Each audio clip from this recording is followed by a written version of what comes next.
बैठकर डिस्कस करेंगे. So the first and the foremost question arise in our mind is what do you mean by fake invoice? If you go through the provisions of the CGST Act, I think nothing is defined like fake invoice or a fake ITC. Though the several provisions are mentioned that if I am claiming such type of things, if any activities are done by me, it is covered under that. But before 2 months, the CBIC has come with one flash in which he elaborated the meaning of the fake invoices and the consequences over that. So he defined in a single line, the fake invoice means GST non-compliant invoices. The word fake invoice means any invoice which is GST non-compliant. I request the panelist and the participant, please mute your mic. किसी की अभी भी है वो बीच में आवाज आ रही है कर कर की. सतीश जी सभी लोगों को म्यूट कर दीजिएगा. Satish ji, humble request.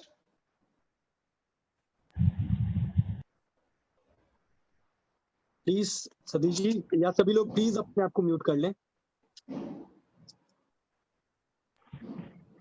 Okay, thank you. So the first query is fake invoice, and as CBIC come with the flyers and defined that the fake invoice means a GST non-compliant invoice. So once again a query arises in our mind, what do you mean by GST non-compliant invoice? Further he defines and established the meaning that GST non-compliant means any invoice which is issued without any supply. So if any invoice is framed by anyone, I'm using here anyone because there are so many amendments come. Later on discuss on that. क्यों मैं अभी कह रहा हूं और पहले क्या था? We'll discuss on the later stage. So any invoice without supply of goods or services or both is known as GST non-compliant. And the further second conditions CBIC come with is that invoice, further उसी word को उन्होंने repeat किया, invoice with non-GST compliant. इसका मतलब एक broader meaning समझ में आया कि मोस्टली फेक इनवॉइस जो डिपार्टमेंट डील करता है वो उसके बारे में कह रहा है जहां पे आप इनवॉइस तो इशू करते हो बट आप एक्चुअल में गुड्स और सर्विसेज और एज द केस में भी बोथ आप रिसीव नहीं करते हो. यानी ब्रॉडली जो हमारी कैटेगरी निकल करके आती है फेक इनवॉइसेस का वो मेनली यही आता है. Although apart from this there are several transactions which are covered under fake invoicing, but the most of the cases booked by the department is covered under only these provisions. That is, invoices raised without any supply of goods or services or the both. So let us assume that if anyone has issued any fake invoices, means made any GST non-compliant invoice, so what are the repercussions over the issuing of the fake invoice? See, there are two repercussions. Number one is civil liability and number two is criminal liabilities, because the issuing of the fake invoice creates a fake ITC and a fake ITC is illegal, and if it is illegal there are two consequences on the persons who are involved in all those transactions, all those dubious transactions. So यहाँ पे दो तरह के आपके ऊपर कार्रवाई होगी. Number one is civil liability, that is the liability of the tax, interest and penalty. And other liability is here the liability of imprisonment. So दो तरह की liability incurred हो रही है, civil liability, criminal liability. अब कई लोग की ऐसी interpretation अभी भी सुनने को आता, अभी भी लोग मानते हैं कि if I pay the civil liabilities, the criminal liability is over. In my humble opinion, it is not like so. Both the liabilities are cumulatively applied on the supplier, on the recipient, and even the person who is involved in moderating and doing all these dubious transactions. So there are two repercussions. One is civil liability and other is criminal liability. So before going further, we discuss some sections pertaining to the fake invoices. Number one, section 16. कुछ sections में आपसे discuss करूंगा और मैं चाहूंगा कि आप chat box में उसको रिस्पॉन्ड करते रहें, क्योंकि हर सेक्शन को बहुत डिटेल में नहीं जा सकते हैं, टाइम के भी हमारे पास बाउंडेशंस है. So with in the ambit of the time बहुत सारी प्रोविजंस को भी कवर अप करना है. सो जब कभी मैं कोई सेक्शंस बोलूं, अगर आपको पता है तो मोस्ट ऑफ द लोग आप यस नो में मुझे रिस्पॉन्ड कर देना, अदरवाइज मैं उसको थोड़ा ब्रीफ भी कर दूंगा. So firstly we discuss about section 16 subsection 2.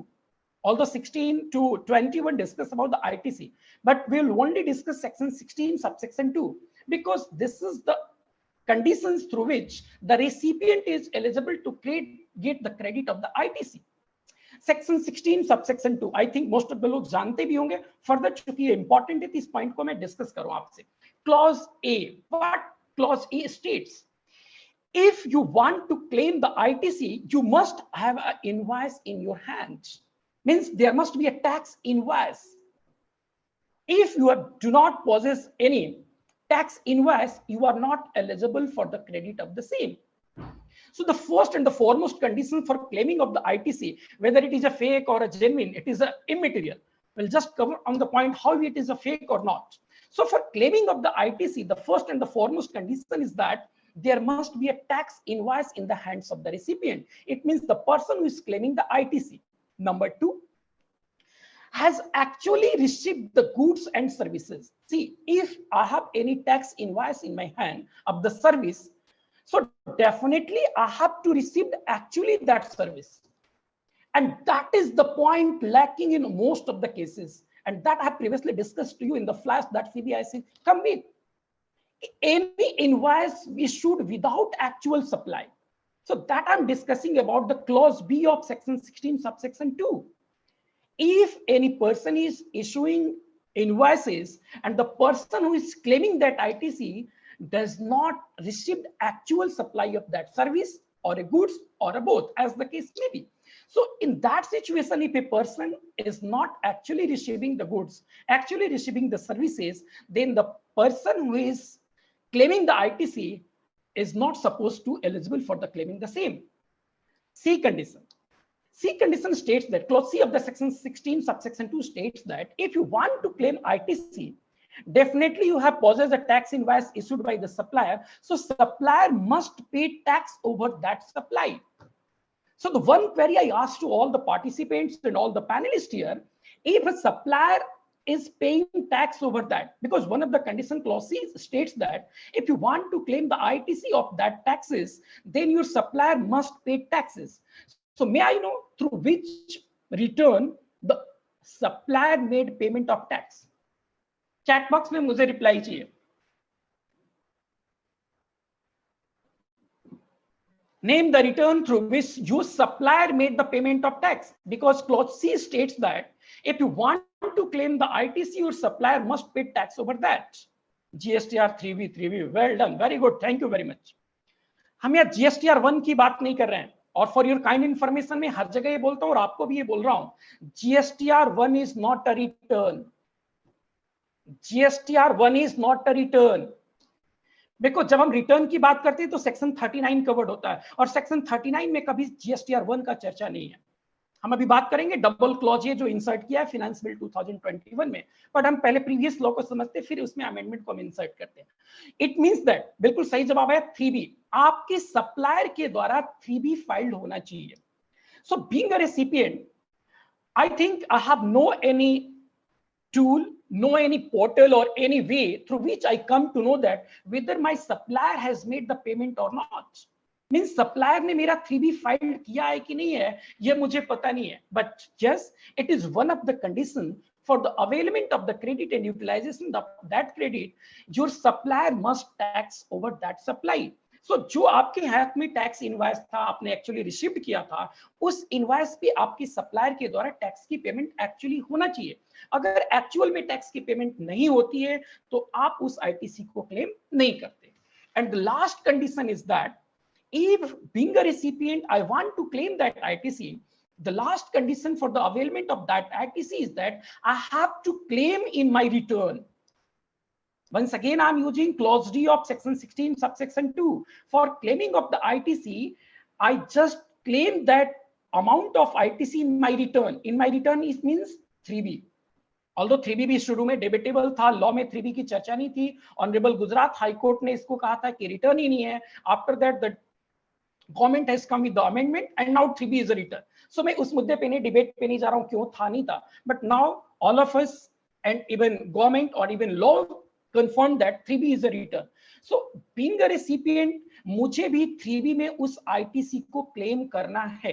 And for claiming of that, there is a time period specified under section 16 subsection 4, जो आप सभी जानते हैं आज के डेट में बड़ा चर्चा का विषय बना हुआ है कि 16(4) में बहुत सारी समस्याएं होगी, बहुत लोगों की है, वो अभी तक रिजॉल्व नहीं हो रहा है. It means there is a time period under which you have to claim that ITC. Yes, sir, हमने चारों के चारों conditions fulfilled कर रहे हैं. Means I have a tax invoice in my hand. I have actually received the goods or services.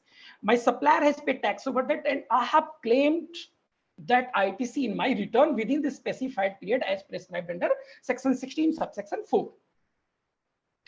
So there is a rule comes before 1.5 years back, rule 36(4). अब मैं उस पे नहीं जाऊंगा क्योंकि टाइम की पॉसिटी है, उस पे जाने में डिले हो जाएगा, पर ये मैं मान के चलता हूँ कि 36(4) आप सभी जानते हैं, फिर भी आप कहेंगे तो मैं उसको कह दूंगा, लेकिन मैं ये मान के चलता हूँ all of you know rule 36(4). Because मैं रूल 36(4) की चर्चा इसलिए करूं कि एक अमेंडमेंट आया जो कि बोथ द हाउसेस के द्वारा पास भी कर दिया चुका है, it is to be notified. So rule 36(4) पहले क्या कहता था कि जो आपके 2A में दिखता है उसका एक प्रोविजनल बेस पे 20%, 10%, and now it is 5% what is shown on 2A. Now it becomes आई से 2B. सो मैं 2A 2B की लफड़े में नहीं जा रहा हूं, आप सभी जानते हैं क्या है 2A क्या है 2B, किस ITC को लेना चाहिए नहीं लेना चाहिए. अगर कोई स्पेसिफिक क्वेरी होगी तो लास्ट में इसमें डिस्कस कर लेंगे. सो अच्छा, प्लीज एक्सप्लेन रूल 36(4). फिर मैं ड्रिल हो जाऊंगा, मैं फिर से एक ही वर्ड यू कहूंगा कि एक रूल प्रिस्क्राइब किया गया जो कि एक्ट में कहीं नहीं लिखा गया, ऑल्दो 43 एक सेक्शन आया था जिसमें लिखा गया था, but that section is not notified. उन्होंने ये कहा था कि कुछ कंडीशन एडिशनली डाल रहे हैं आपको क्रेडिट को क्लेम करने के लिए. एक लाइन में मैं कहूं कि जो आपके 2A में दिखता है, 2A में क्या दिखता है, जो आपके सप्लायर की statement of outward supply GSTR 1 file किया जाता है तो आपके कोरस्पॉन्डिंग बीइंग अ रेसिपिएंट आपके 2A में रिफ्लेक्ट होता है. So whatever reflected in 2A which are eligible ITC, you claim that ITC and make a buffer of 20% at the beginning, then it comes with 10% and now it is of 5%. So जो आपके 2A में दिख रहा है उसका आप ITC ले लो जो एलिजिबल ITC है. Likewise, अगर आपके कोई व्हीकल का ITC which is disallowed, even it is shown on the 2A, you are not supposed to take credit of the same. So whatever the ITC that is blocked under 17(5), you are not supposed to get the ITC of the same. So कोई भी ITC जो 17(5) में जैसे block है उसकी बात नहीं कर रहा हूं मैं, उस ITC की बात कर रहा हूं जो आपकी एलिजिबल ITC है. सो एलिजिबल ITC का 5% आप क्या कर लेते हो, एक्यूमुलेट करके ले लेते हो. अब एक बहुत ह्यू एंड क्राई मची थी कि 36(4) चूंकि एक रूल है and rule can not overrule any act because there is no any provisions written in the act. इसको लेकर के डिफरेंट ऑनरेबल कोर्ट्स के अंदर भी फाइल्ड है. Please, once again, I request all the participants, please mute your mic because it creates disturbance. So once again, I request moderator also to mute the mics of the participants. We just unmute whenever discussing about the question answer because whenever I'm talking, it gets please mute कर दीजिए. Satish ji, please सबको mute करिए.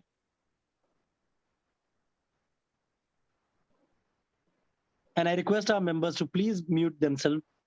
ताकि sir का interactive session होगा. Sir मैं आपको फिर से रिक्वेस्ट करूं, देखिए कोई यहाँ टेप रिकॉर्डर होता नहीं है ना, मैं नॉर्मली मेरी आदत नहीं है मैं PPT के साथ शेयर करूं. कुछ जो प्रोविजंस होते हैं जरूर मेरे सामने लिखा रहता है कि आपको रीड एग्जैक्टली कराने के लिए, otherwise all those things in the mind and whatever you ask उस समय हम करते हैं. सो बीच में नहीं करेंगे तो शायद मेरे लिए भी अच्छा होगा और आपको भी सुनने में मजा आएगा. डेफिनेटली हम आपके हर एक क्वेरी को लेंगे. इतनी इंटरेस्टिंग टॉपिक है कि मैं आपको बताऊं ईमानदारी से 3 घंटे भी अगर आप सुनते रहोगे आपको लगेगा आगे और सुनते रहें. बस पेशेंस रखिए, थोड़ा ईमानदारी से आप सुनते रहिए, मुझे थोड़ा कोऑपरेट कीजिए, बहुत मजा आएगा. Anyway, I am just talking about the rule 36(4). There is a hue and cry in the fraternity, in the trad forums, that how a rule overruled any act because no any such provisions written in the act. And rule 36(4) states that if I want to claim my ITC, I need to fulfill additional conditions as prescribed under rule 36(4). Because as per the provision of section 16 subsection 2, if I fulfill all those conditions, it means I am eligible to get the credit of the same. So इस चीज को validate करने के लिए ये government को भी बात समझ में आई कि whatever I am proposing rule 36(4) is somehow unconstitutional. It is ultra vires. So they come with an amendment. Double clause A is inserted under section 16 subsection 2. जहां नहीं समझ में आए वो डेफिनेटली आप चैट बॉक्स में, चूंकि मैं थोड़ा फास्ट बोलता हूं क्योंकि बहुत कुछ कवरेज करना इसलिए फास्ट बोलता हूं, अगर आपको वो लगे तो वो मुझे जरूर चैट बॉक्स में कह दीजिए स्लो के लिए, और जहां पे नहीं समझ में रिपीटेशन के लिए बोल सकते हैं या आप चैट बॉक्स में करते रहिए क्योंकि बहुत कुछ बोलना है, बहुत कुछ बोलना है. एनीवे, कमिंग बैक, रूल 36(4) पे जब लड़ाई हुई तो कहा कि कोई भी जब एक्ट में नहीं लिखा गया तो कैसे हो सकता है. देन उनको भी ये बात समझी, then we come with the amendment under double clause A provided under section 16 subsection 2। Double clause एक क्या कहता है? एक लाइन में अगर मैं कहूं तो सिर्फ ये कहता है कि रूल 36(4) की वैलिडेशन करता है। Means one more additional condition is levied restricted over the recipient that if you want to claim ITC, your supplier must fill statement of outward supply as specified under section 37, not 39। क्योंकि जब हमने बात सी clause की बात करी थी कि actual में पेमेंट होने चाहिए, उसमें हमने क्या वर्ड यूज किया था? As specified under section 39, it means 3B की बात की थी। And now in double clause it is written under 37 की बात कर रहा है। यानी 37 में क्या है? Statement of outward supply, which is technically not a return, it is merely statement of outward supply. So being a recipient, if you want to claim the ITC, make sure that your supplier has filed statement of outward supply and communicated to you। communicated to you का मतलब यहाँ पे क्या है? आपके portal के 2A में shown होना चाहिए, और डेफिनेटली वो 13 के पहले होगा, तो जो आपकी आज 2B कह रहे हो वो 2B में डेफिनेटली शोन होगा, अगर आपके वो एलिजिबल होगा तो। फिर से 2A सही है, 2B सही है। अगर मेरे एक लाइन में पूछूं सर मैं 2A 2B को नहीं मानता, लेकिन प्रैक्टिकली 2B को नहीं मानोगे सर, डिपार्टमेंट आपको अगले दिन ही नोटिस भेज देगा, तो ये एक बड़ी प्रॉब्लम की बात है। पर मैं एक्ट पे अगर रह के बात करूं, सर एक्ट में कहीं 2A 2B की बात नहीं है। और अगर मैं कल की जीएसटी काउंसिल की भी बात एक लाइन में कहूं, रिकमेंडेशन जो किया उसने भी, उसमें रिकमेंड वर्ड में यही लिखा गया, GST council recommended GSTR 1 and 3B। It means उन्होंने इवन 2 की जब बात नहीं की, 3 की बात नहीं की, तो ये 2A 2B क्या है? It is not written in the act. और हम जो चलेंगे एक्ट से चलेंगे, आपके किसी सर्कुलर और उन पे हम नहीं जाने वाले, बिकॉज सर्कुलर और कुछ भी आप लाते हो, क्योंकि इस पे सर्कुलर भी आ चुका है 36(4) पे। Circular is only binding on officers, not on you. It is only binding on you assessee if it is beneficial for you. Anyway, just coming back, so they come with the amendments double clause A under section 16 subsection 2, and states one more additional condition, that being a recipient, if you want to claim the ITC, one more condition is that you make sure your supplier has filed statement of outward supply and communicated to the recipient. It means showing on the 2A. Showing in the 2A is definitely it is a communication to you. So as on date, though it is not notified but going to be notified, if you want to claim the ITC, not only the 4 conditions as prescribed under section 16 subsection 2, one more additional condition, double clause A inserted in the Finance Bill 2021 must be fulfilled by you. If you do not fulfill all those 5 conditions, you are not supposed to take credit of the same. I think whatever I have discussed to you, it is clear to all of you. I'm just coming to the modus operandi and the provisions inserted and involved in the fake invoices. Is it clear to all of you? Chat box में आप yes no में मुझे respond करते रहेंगे। Anyway, अगर नहीं कह रहे, it is deemed that it is clear to all of you. See, let's just take an example how the modus operandi is working in the case of fake invoices. बार बार मैं कहूंगा fake invoice में बहुत सारे fake refund भी लेते हैं, as previously Mukul sir and many other persons have also briefed about the fake invoicing issues also. But most of the cases booked by the department is merely on the not actual supply of the goods and services. Most of the case 80% अगर मैं आपके cases की बात करूं, तो जितने भी book किए गए उसके 80% इस बात पे बुक किए गए कि आपके सप्लायर ने सिर्फ इनवॉइस इशू किया है, आपने एक्चुअल में वो सर्विस रिसीव नहीं किया, आपने एक्चुअल में वो गुड्स रिसीव नहीं किया। And if you do not actually receive that goods and services, you make a violation of section 16 subsection 2 clause B, and as department has also come with the flyers and they said that this is GST non-compliant, and if this is GST non-compliant, this is a fake invoice, and if it is a fake invoice, there are 2 repercussions, one is civil and other is criminal. अब वो civil criminal क्या होगा हम letter में आगे discuss करेंगे। चलिए एक एग्जांपल से समझते हैं इसके मोडस ऑपरेंडी कैसे ये फेक इनवॉइसिंग वर्क करते हैं। See, there is a source company S, एक कंपनी है सोर्स कंपनी जिसके पास ITC अवेलेबल है। ITC अवेलेबल है क्या, मैं एक एग्जांपल के तौर पे समझाता हूं। लेट अस कोई सीमेंट का ट्रेडर है, सीमेंट का ट्रेडर डेफिनेटली उसकी जो सेल होगी, उसकी जो आउटवर्ड सप्लाई होगा, वो कुछ अकाउंट पे चेक से होगा और कुछ उसके कैशेज में होंगे। जो कैश में पेमेंट करके वो जिस किसी को भी सेल कर रहा है, डेफिनेटली उस व्यक्ति को, लाइक अगर हम बीइंग एन इंडिविजुअल हम आप सीमेंट परचेज करते हैं, डेफिनेटली हमको उसे ITC मिलता नहीं और ना हमें चाहिए, क्योंकि हम पर्सनल पर्पस के लिए, पर्सनल कंजम्पशन के लिए उसको अवेल करते हैं। तो अब कोई उसमें एक मास्टरमाइंड आता है M, there is a source company S, एक आता है व्यक्ति मास्टरमाइंड एम, और वो कहता है, उसको कुछ सुझाव देता है, सुझाव गलत देता है मालाफाइड इंटेंशन के साथ। दो तरह के सुझाव हो सकते हैं। Number one, Mr. M, who is a mastermind in that all those process dubious transactions, made some firms likewise X, Y and Z. X, Y, Z ये 3-4 ऐसी फर्में वो बनाता है, और उसको कहता है कि whatever you made supply to the unregistered person, please raise invoice in the name of firm A, firm B, sorry, firm X, firm Y and firm Z. आप उनको मेरे नाम पे इश्यू कर दो B2B इनवॉइसेस, क्योंकि जो फर्म XYZ है वो रजिस्टर्ड है, उनके GSTN है, और जो सोर्स कंपनी एस है वो भी क्या है, रजिस्टर्ड है।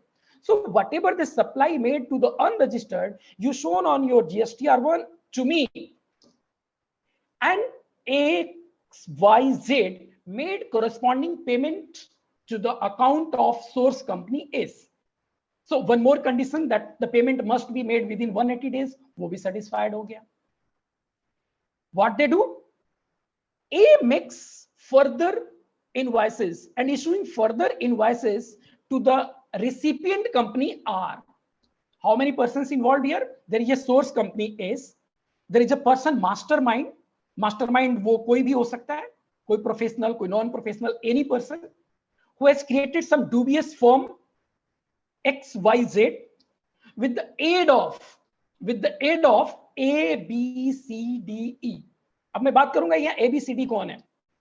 XYZ फर्मे बनाया, किसने, मास्टरमाइंड एम ने, किसकी सहायता से, A की सहायता से, B की सहायता से।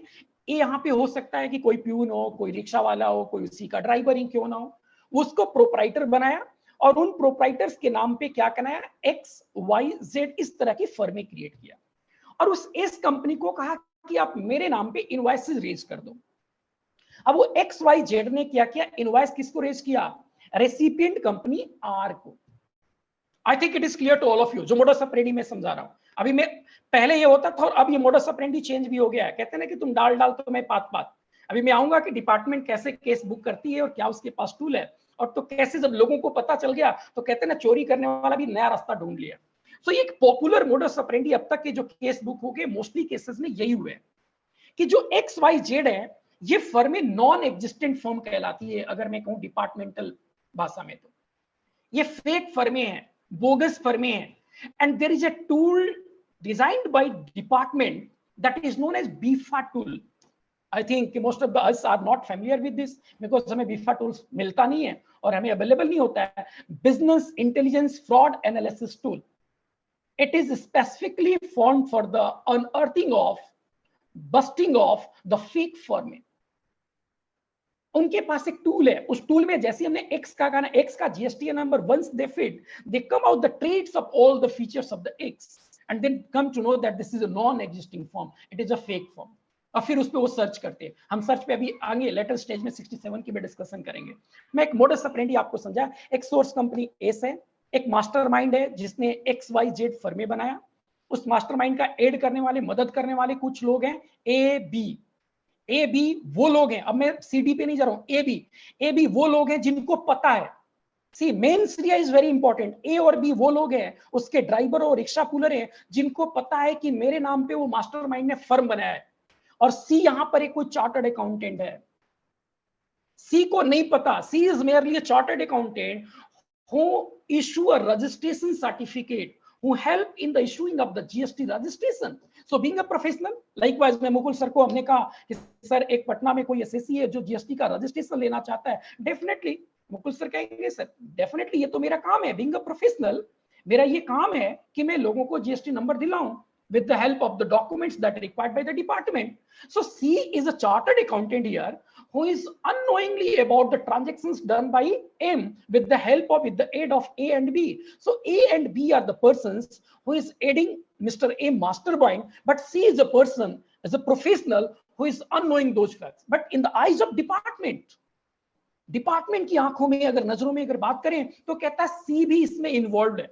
Because in so many cases, we see that the person, the chartered accountant, the company secretary, the lawyer who has issued a GSTN certificate, GSTN number, got a summon from the department. ऐसा practically होते रहा. Anyway, क्या right है, अभी हम उसकी बात में करेंगे. तो ये एक मोडस ऑपरेंडी है. अब देखो, आर ने एम के माध्यम से एक्स नाम के, वाई नाम के और जेड नाम की फर्मों से बिल ले लिया. अब मैं आपसे सवाल पूछूं, जो कि मैंने फेक इनवॉइस के बारे में आपसे एक डिस्कशन किया, एक बेसिक कॉन्सेप्ट आपसे. See, if R is claiming ITC given by the firm X, definitely it is a fake invoice, yes और नो? प्लीज रेस्पॉन्ड दीजिए मुझे आप. अनलेस और अदरवाइज आप रेस्पॉन्ड नहीं करेंगे तो फिर एक वन वे कम्युनिकेशन लगेगा. आपका रेस्पॉन्स भी चाहिए टाइम टू टाइम. यस, अगर किसी को कंफ्यूजन है तो मुझे रोकेंगे भी. Definitely it is no. One is saying no. How you say that it is no? मैंने अभी समझा साहब जी, एक्स फर्म तो कोई काम ही नहीं करता. एक्स की एक्चुअल परचेज की जब रजिस्टर निकालोगे, जिंदगी में उसकी सीमेंट की कोई शॉप ही नहीं है. उसने सीमेंट के एक बैग आज तक परचेज ही नहीं किया है. वो तो एस का अपने नाम पे क्या करा लिया, आईटीसी पास ऑन करा लिया, और एक मास्टरमाइंड एम है जो उसको बिल इनवॉइस रेज करा दिया, और एक डुबियस ट्रांजैक्शंस नियरली रोटेट हो गया. अब मैं बहुत डिटेल नहीं जाऊंगा ऐसा होता क्यों है, आप सभी जानते हैं. और चूंकि मैं ऐसा मानता हूं कि सभी के सभी चार्टर्ड अकाउंटेंट्स हैं जो सुन रहे हैं, तो ये मान के चलता हूं कि सभी को ये बात पता है कि ये फेक इनवॉइसिंग किए क्यों जाते हैं. इसलिए मुझे उससे बहुत ज्यादा बोलने की जरूरी नहीं है. All of us know that the reason behind it, motive behind it to using the fake invoices. Anyway, हम सिर्फ बात अभी टेक्निकलिटी की बात करेंगे, लॉ की बात करेंगे, और क्या हमें रिमेडीज है और क्या करना चाहिए, उसकी सिर्फ बात करेंगे. यस, तो हमने कहा कि जो आर ने आईटीसी क्लेम किया वो फेक आईटीसी है, जैसा कि आप सभी भी कंफर्म करें, except one of mister Kunal Kumari saying that it is no. Anyway, हम लास्ट में डिस्कस कर सकते हैं कि उन्होंने कहा क्यों नो. जब आर ने एक्चुअली रिसीव नहीं किया गुड्स, तो definitely is a GST non compliant, and if it is a GST non compliant, definitely it is a fake invoice, it is a fake ITC. और जब वो फेक आईटीसी है, अब यहां पे प्रोविजन आता है पेनाल्टी एंड प्रोसिक्यूशंस की. हमने अभी समझाया कि जब अगर ये फेक है तो इस पे दो तरह की लायबिलिटी आप पे तय होंगी. One liability is liability of civil and other liability is the liability of criminal, that is imprisonment होगी आपके ऊपर, क्रिमिनल लायबिलिटी तय होगी. जब हम सबसे पहले सिविल लायबिलिटी की बात करते हैं, सर सिविल लायबिलिटी की बात ऐसे ट्रांजैक्शंस कोई करता है और कोई एड करता है तो वो कहां मेंशन्ड है? For understanding of these provisions, we have to go on section 122. बहुत इंपॉर्टेंट है, बहुत ध्यान से सुनिएगा. इट मे पॉसिबल दैट कुछ लोग हमारी बातों से असहमत हो. इवन डिपार्टमेंट मेरी बातों से जब मैं उन्हें समझाता हूं, पढ़ाता हूं, so many times I got tussle with all those things. Sir, नहीं, you are making a wrong interpretation. I am saying that no, my interpretation is correct. So मैं भी आपके सामने अपना इंटरप्रिटेशन रखता हूं, और डिपार्टमेंट क्या करता है वो भी जरा हम समझेंगे.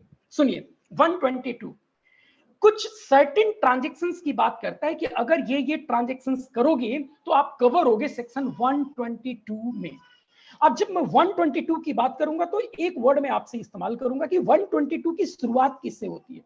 अगर 122 की शुरुआत की बात करें तो इसमें क्या कहता है, किस पे? एनी पर्सन वर्ड नहीं है, वर्ड यहां पे लिखा टैक्सेबल पर्सन. यानी सबसे पहली बात यह है कि 122(1) की जब मैं बात करूं तो सबसे पहला कंडीशन मेरे दिमाग में है कि टैक्सेबल पर्सन. इट मींस यहां पे जो मैंने कहा था ए और बी, अब मैं आपसे क्वेरी पूछ रहा हूं, whether the provisions of 122(1) apply on mister A. आपका जवाब चाहिए मुझे. मैंने वर्ड किया कि section 122 starts with taxable person, and taxable person is defined under section 2 subsection 107. 107(2) में डिफाइन किया गया टैक्सेबल पर्सन किसे कहते हैं. और मेरा सवाल आपसे फिर है कि यहां पर जो ए है, मिस्टर ए, जो मास्टरमाइंड एम को कहीं ना कहीं एड कर रहा था, मदद कर रहा था इस पूरे सरगना को चलाने में, इस पूरे इकोसिस्टम को रन करने में, क्या उस पे 122(1) की प्रोविजन अप्लाई होगा, यस और no? Please respond, dear participants, in the chat box. On the word taxable person. So A is a taxable person, yes or no? Very simple, no. और yes, जल्दी बोलो. कुछ लोगों के जवाब है या नो। साहब जी या तो यस रिकॉर्ड रजिस्टर, डेफिनेटली अभी कहा ना, ए और बी वो लोग हैं जिनके नाम पे रजिस्ट्रेशन हुई है। ए और बी वो लोग हैं, उनके रिक्शा पुलर हैं या उनका कोई प्यून है, उनका कोई ड्राइवर है और उनके नाम पे रजिस्ट्रेशन, तो डेफिनेटली वो क्या हो गए, रजिस्टर्ड पर्सन हो गए। तो पहली बात, जो रजिस्टर्ड पर्सन है उस पे अप्लाई, यानी ए और बी पे सेक्शन 122 सब सेक्शन 1 की प्रोविजन अप्लाई होगा। अब मैं आता हूं मास्टरमाइंड मिस्टर एम, क्या मिस्टर एम पर भी अप्लाई होगा क्या? 122 सबसेक्शन 1 की प्रोविजन मिस्टर एम पर अप्लाई होगा, यस और नो? No, not at all. Taxable person, taxable person का मतलब 107 में बताया सबसेक्शन 2 का, बेसिकली सबसेक्शन नहीं बोलते, टू क्लॉज में उसको क्लॉज बोलते हैं, सबसेक्शन नहीं होता, जनरल क्लॉज की बात है। Anyway, so you are getting this point. 2107 में डिफाइन किया कि जो लायबल है या रजिस्टर्ड है एज प्रोवाइडेड अंडर सेक्शन 22 और 24। इसका मतलब एम पे पहली बात तो क्लियर हो गई कि 122(1) की प्रोविजन अप्लाई नहीं होता। अब भी क्या क्या उस पर नहीं जा रहा हूं, उसमें 21 कंडीशन है और जो आपके लिए इंपॉर्टेंट मैं वो बात डिस्कस करूंगा। अब मैं आता हूं सेक्शन 122(2) पे। 2 में जो वर्ड स्टार्ट होता है रजिस्टर्ड पर्सन, वहां पे वर्ड था टैक्सेबल पर्सन, और 122 में जो वर्ड है वो किसमें है, रजिस्टर्ड पर्सन। अब फिर से once again I am asking to you whether the provision of section 122 subsection 2 applicable on A, B, S and R? Answer is definitely yes. सभी के सभी रजिस्टर्ड पर्सन है, तो इन सब पर अप्लाई होगा क्या, सेक्शन 122 सबसेक्शन 1 की प्रोविजन। लेकिन फिर से मैं बात करूंगा किसकी, मास्टरमाइंड की।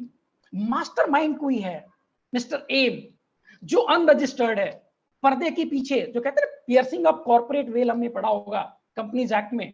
अभी वो पर्दे के पीछे से सब कुछ कर रहा है, और कायदे की बात किया जाए तो सब कुछ करा वही रहा है, लेकिन उसके करने से नहीं होगा। एक्ट में अगर बात उस पर कार्रवाई की लिखी गई है तो कार्रवाई उस पर होगी, नहीं लिखी गई है तो नहीं होगी। तो डेफिनेटली यहाँ पे 122 में भी आप क्या कहोगे, नो, क्योंकि एम रजिस्टर्ड पर्सन नहीं है। अभी मैं सीडी की बात नहीं कर रहा हूं, सीडी तो बेचारे वो क्या है, ऐसे ही ना रजिस्टर्ड है ना एड कर रहे हैं, ना उनको पता है कि ये फिक पर्पस के लिए जाता है। सी कोई चार्टर्ड अकाउंटेंट है, डी कोई कंपनी सेक्रेटरी है, तो वो तो मेयरली उनके कोई कंप्लायंस करता है, डी उनका रिटर्न फाइल करता है, सी कोई चार्टर्ड अकाउंटेंट था जो उनको जीएसटी नंबर दिलाया था। यानी कि सी, डी और एम, इन लोगों पे सेक्शन 122(1) सेक्शन 122(2) की प्रोविजन एप्लीकेबल नहीं होती। फिर हम आते हैं किस पे, section 122 subsection 3। Section 122 subsection 3 talks about any person. Section 122 subsection 3 talks about any person. अब मैं आप यहां से बात करूं, क्या 122(3) में मिस्टर एम कवर्ड होगा, यस और नो? Definitely yes. अगर कोई इस तरह की चीजें मोडस ऑपरेंडी में मिस्टर एम का नाम आता है और कुछ ऐसी उसके पास फैक्ट्स और एविडेंसेस डिपार्टमेंट के पास आता है जिसमें यह पता चलता है कि हाँ कोई मिस्टर एम है मास्टरमाइंड जो इन सारी चीजों को करा रहा है, तो उसको वो कवर करता किसमें, सेक्शन 122(3) में, 122(3) में। अब मैं अगर जो 122(3) की बात करता हूं तो इस ऑफेंसेस, यानी कि जो भी ये इसको कराने में एड करता है, आईटीसी को पास ऑन करता है, सो इसकी मैक्सिमम पेनाल्टी कितनी है, merely 25,000। So the person who is the backbone of all those dubious transactions, Mr. M, पे अगर कोई चार्ज होती है, वो चार्ज पेनाल्टी की, मैं सिविल लायबिलिटी, क्रिमिनल पे भी नहीं हूं, क्रिमिनल लायबिलिटी की तो बाद में बात करेंगे, सिविल लायबिलिटी की तो वो मात्र 25,000 रुपया पे करेगा और क्या हो जाएगा, बरी हो जाएगा। आई थिंक यहां तक बात क्लियर हुई आपको। सेक्शन 122(1) किसकी बात करता है, टैक्सेबल पर्सन। टैक्सेबल का मतलब 22 और 24 की कंडीशन, या तो वो होने वाला है या हो गया है।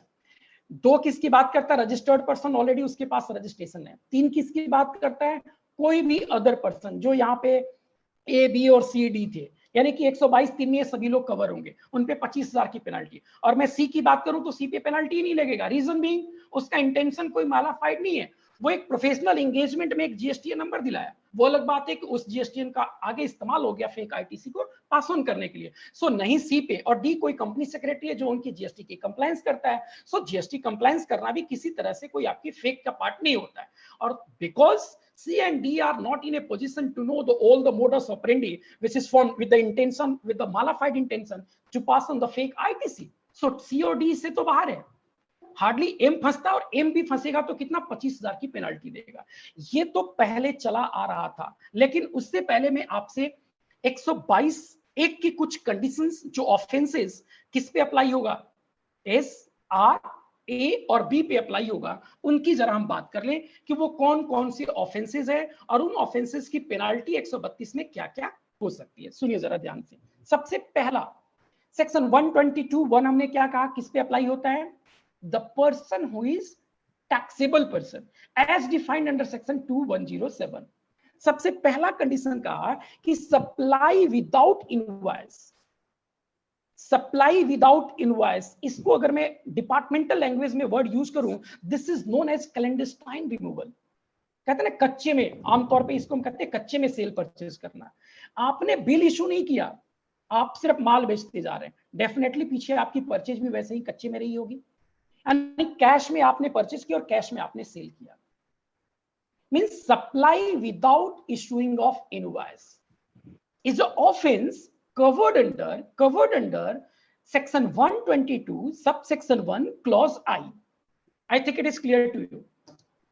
Number 2 clause double I. If you are making any supply or issuing any invoice without supply of actual goods or services or both, as the case may be. Clause double I कहता है section 122 subsection 1 का कि अगर आप कोई invoice तो issue करते हो पर एक्चुअल में कोई गुड्स और सर्विसेज नहीं देते हो, it is covered under clause double I section 122 subsection 1। अगर मैं इसकी ट्रिपल आई की बात करूं, 3 की बात करूं, ऑल्दो वो भी एक ऑफेंस है लेकिन वो चूंकि फेक की बात नहीं है और ये यहां से पर्टेनिंग नहीं है, तो एक लाइन में बोल करके कि the person who collect the tax and fails to deposit to the government, तो हम इसकी बात यहां पे नहीं करेंगे, ऑल्दो ट्रिपल आई में इस ऑफेंस की बात की गई है। तो मेनली 2 ऑफेंस यहां पे निकल के आया। नंबर 1 कौन सा, कि आपने कोई सप्लाई किया कैश में यानी विदाउट इशूइंग एनी इनवॉइस। दूसरा, आपने कोई सप्लाई तो किया, सॉरी आपने इनवॉइस तो रेज किया पर एक्चुअल में सप्लाई नहीं किया, यानी आपने कंट्रावेंशन किया प्रोविजंस के सेक्शन 122(1) के क्लॉज आई और क्लॉज डबल आई। अब आता है सबसे मोस्ट इंपॉर्टेंट एक क्लॉज 7 ऑफ सेक्शन 122(1).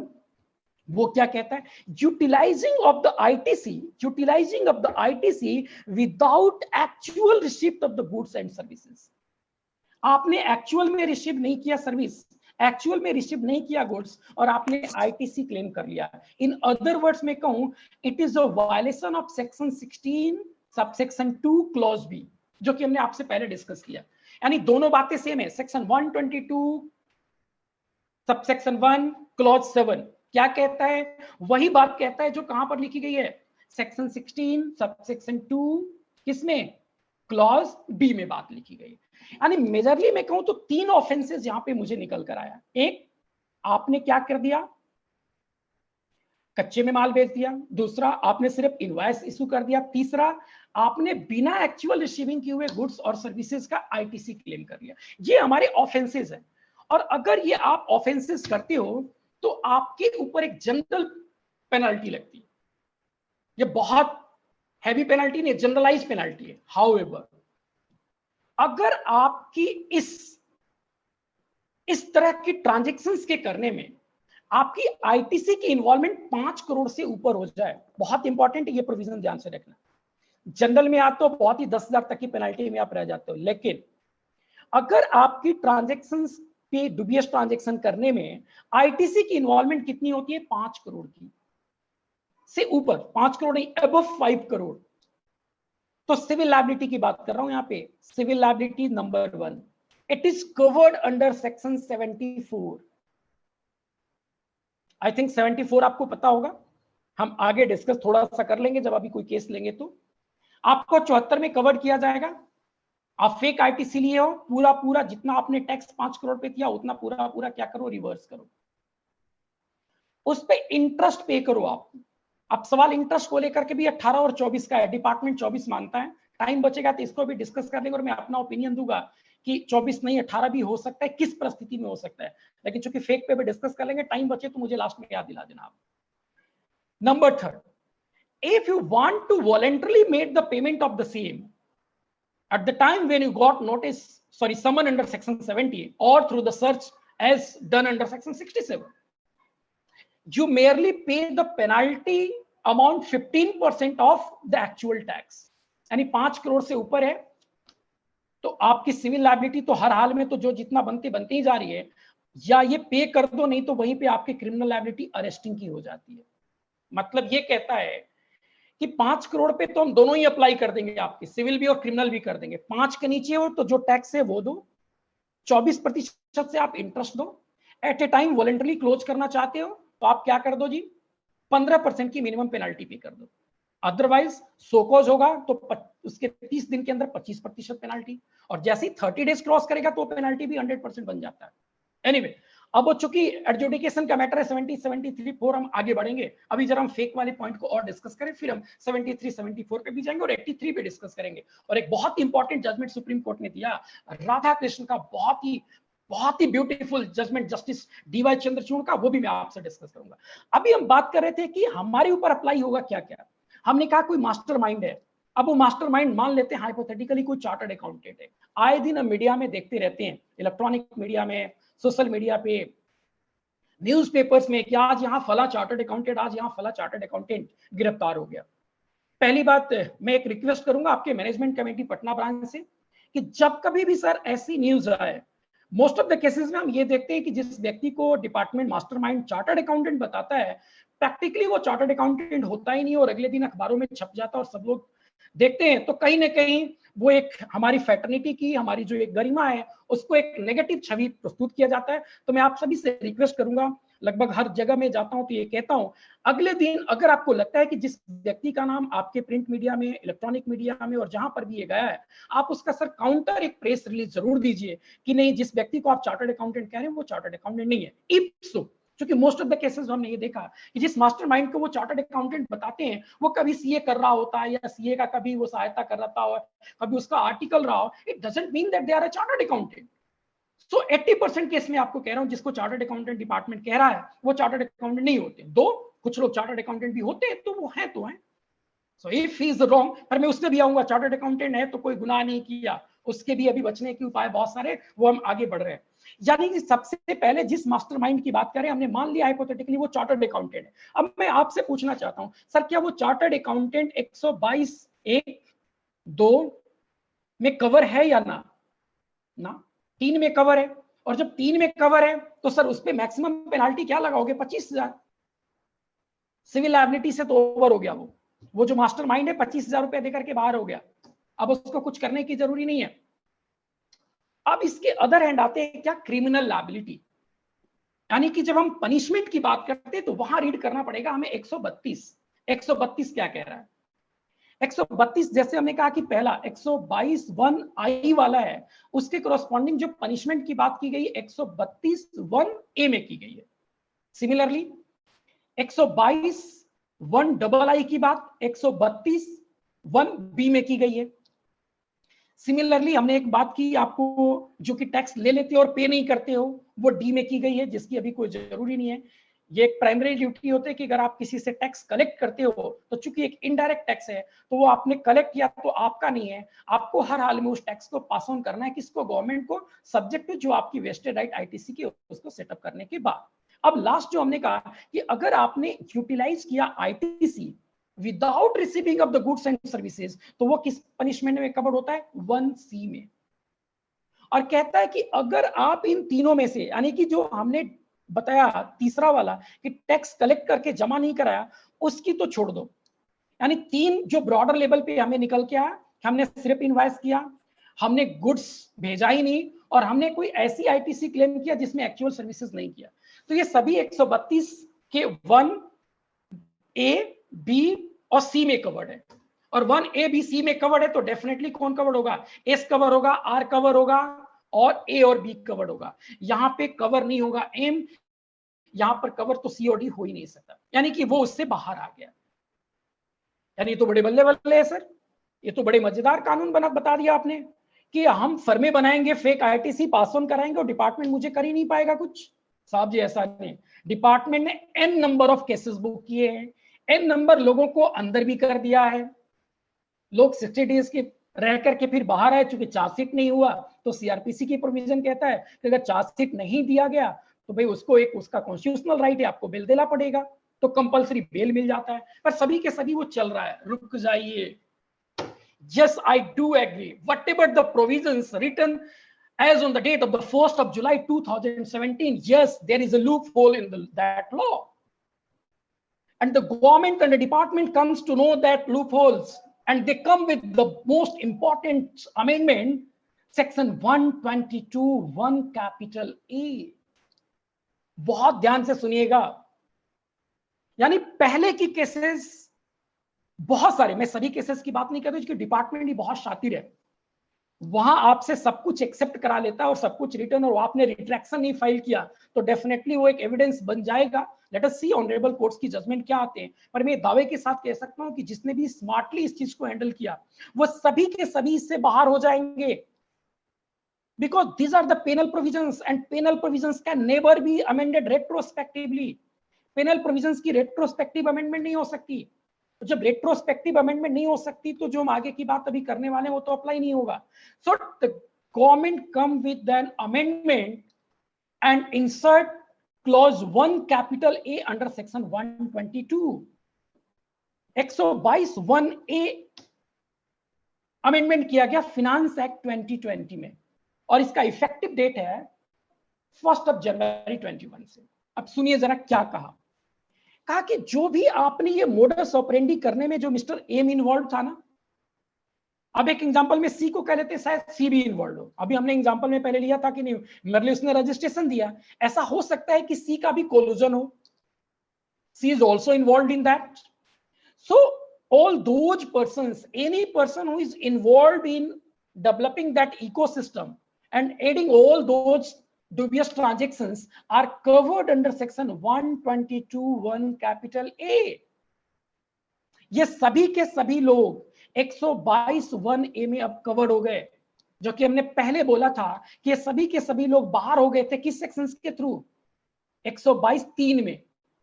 क्योंकि 122(3) क्या कहता था, 25,000 की पेनल्टी दो, आप बाहर हो जाओ।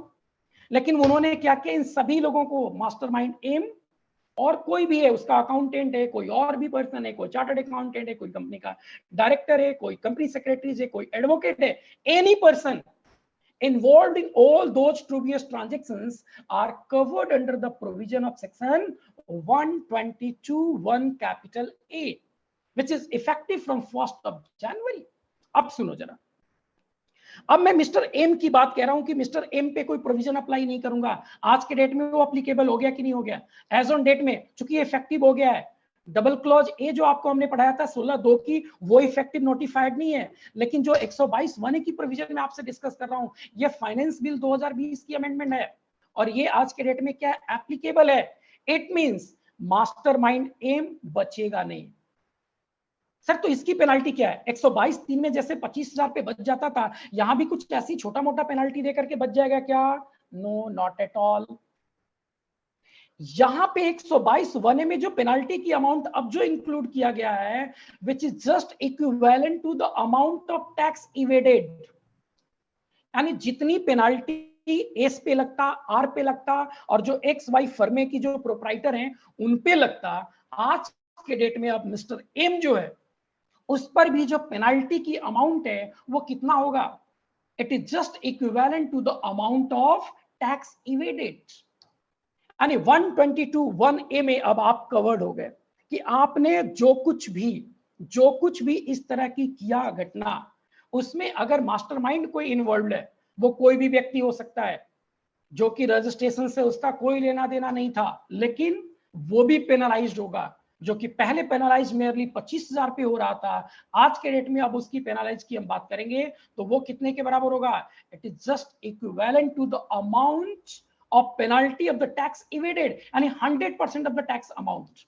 जितनी टैक्स की अमाउंट होगी उसकी 100%। अभी हमने कहा कि 74 में अगर वो सोकोज करता है तो 74 में सोकोज करने के 30 दिन के बाद अगर आप टैक्स की पेमेंट करते हो तो पेनल्टी की अमाउंट कितनी होती है? Equivalent to the tax evaded. It means जो मास्टरमाइंड एम है, सी और डी है, अगर वो नोइंगली है, अननोइंगली है, माय हम्बल ओपिनियन उसमें नहीं कवर्ड है। अगर वो उसको हेल्प कर रहा है knowingly with the mala fide intention, definitely उस पर भी अप्लाई होगा क्या 122(1)(a) की प्रोविजन, और पेनाल्टी की जो अमाउंट होगी just equivalent to the tax evaded amount, means 100% of the tax amount के बराबर उस पे क्या हो जाएगी, पेनाल्टी हो जाएगी। आई थिंक 122(1)(a) क्लियर हो गया होगा। अब इसमें एक चीज मैं अपनी ओपिनियन ऐड ऑन कर रहा हूं, चूंकि ये अमेंडमेंट्स जो आए हैं ये पेनाल्टी नेचर की अमेंडमेंट है, और पेनाल्टी की कोई भी अमेंडमेंट जो होती है वो रेट्रोस्पेक्टिव नहीं हो सकती। यानी कोई भी पहले शुरुआती दौर में जो केसेस बुक किए गए हैं, जो डिपार्टमेंट ने किया है, डेफिनेटली यकीन मानिए बहुत सारे केसेस ऑटोमेटिकली क्वेस्ट हो जाएंगे। उस समय उन्होंने प्रेशर में आकर के डेफिनेटली बहुत सारे मास्टरमाइंड को अंदर कर दिया, लेकिन चूंकि उस समय ये प्रोविजन नहीं था तो आप उसको कवर कर सकते कैसे। और जब 132 में जाता हूं, इस तरह की मैक्सिमम जो उस पर सजा है 6 मंथ्स की है, और वो maximum once again I request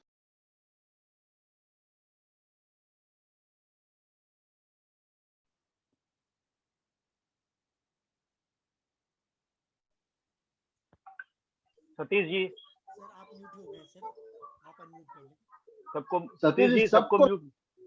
Tiwari ji, you are on mute. JK Tiwari ji, you are on mute. Sir please carry on. Please unmute yourself.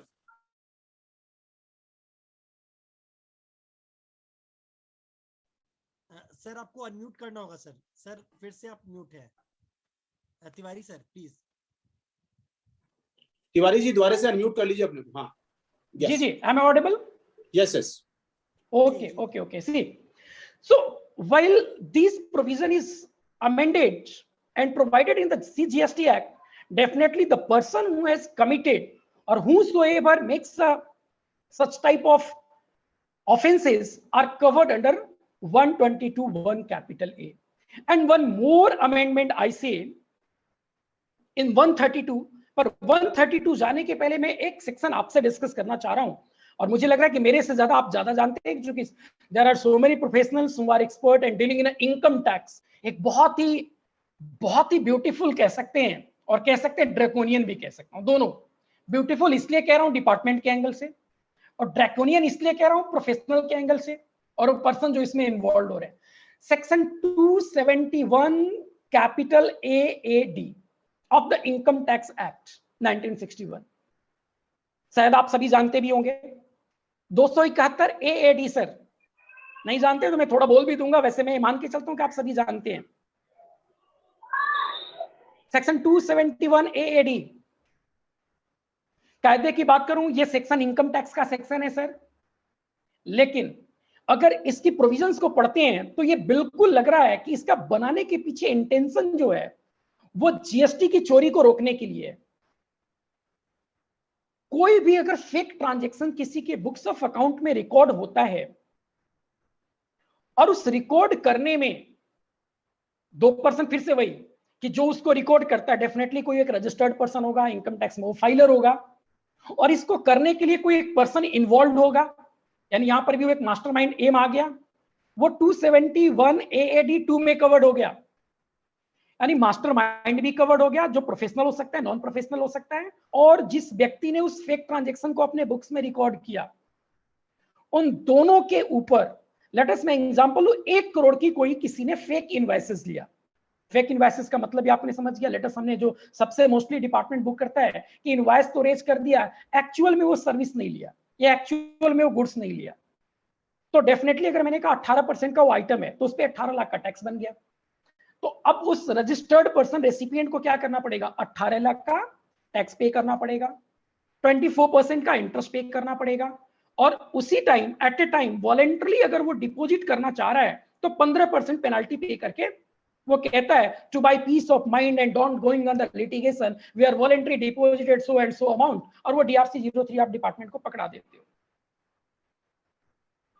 कह रहा है कि अब रुकिए, ये तो जो पेनाल्टी पता है जीएसटी का था, इनकम टैक्स में अलग से पेनाल्टी की प्रोविजन है 271 AAD, और ये बहुत ही ड्रैकोनियन है। अभी तक हम टैक्स के अमाउंट के बराबर पेनाल्टी पड़ रहे थे, 18 लाख। इनकम टैक्स कह रहा है जो आपके ऊपर पेनाल्टी है वो कितने की होगी, 1 crore. Equivalent to the amount of transaction. आपने फेक इनवॉइसिंग की कितने का इशू किया?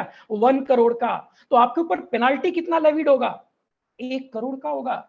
और रुकिए, 1 करोड़ सिर्फ आपके बुक्स में ही नहीं, 1 करोड़ उस पर भी होगा जो मास्टरमाइंड एम था, जिसने आपको ये डुबियस ट्रांजेक्शन करने में, एकोमोडेट कराने में हेल्प किया था, जिसने डुबियस ट्रांजेक्शन कराया था, उसके ऊपर भी 271 AD 2 में कवर्ड है चुकी वो, और उसके ऊपर भी पेनल्टी की जो अमाउंट है equivalent to the transaction amount, not tax amount.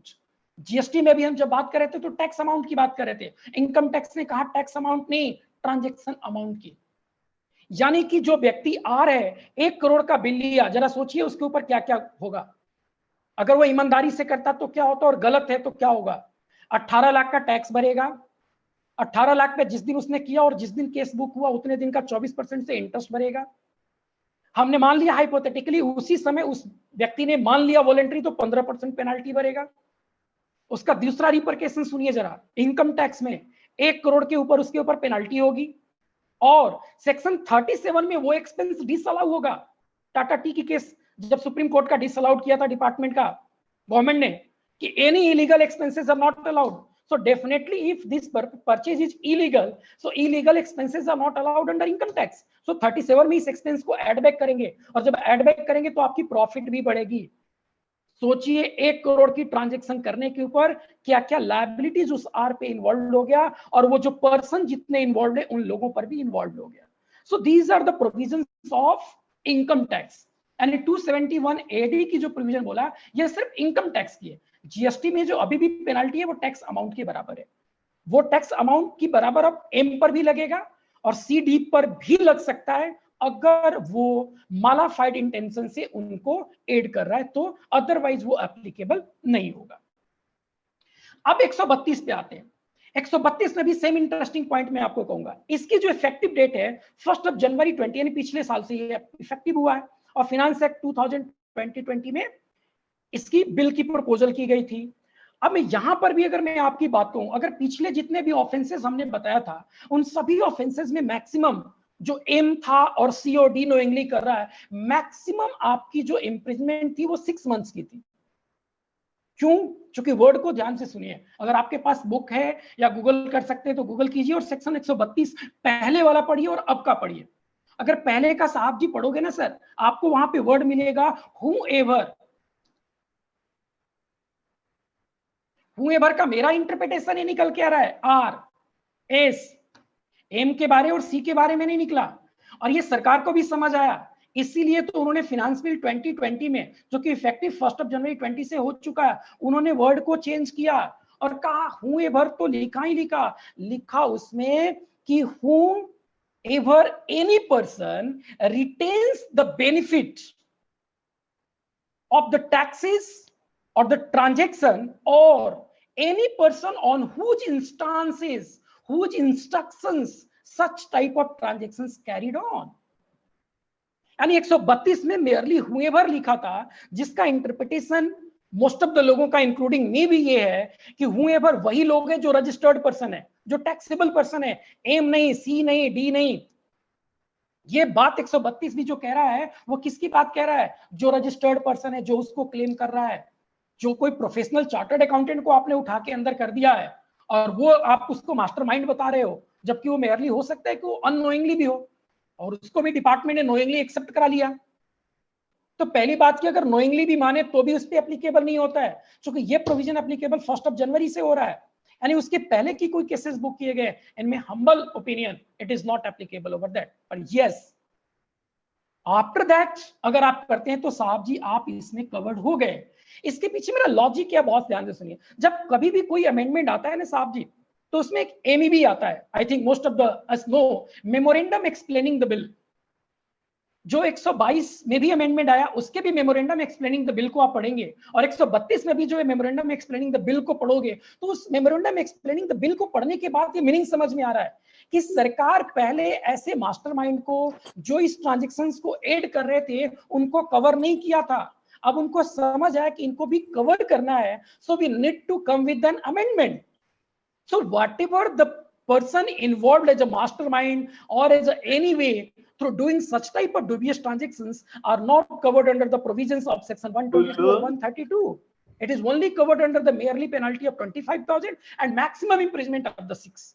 But now the same penalty, the same imprisonment which is applicable on the taxable person and registered person, as I previously discussed, to section 122(1) and 122(2).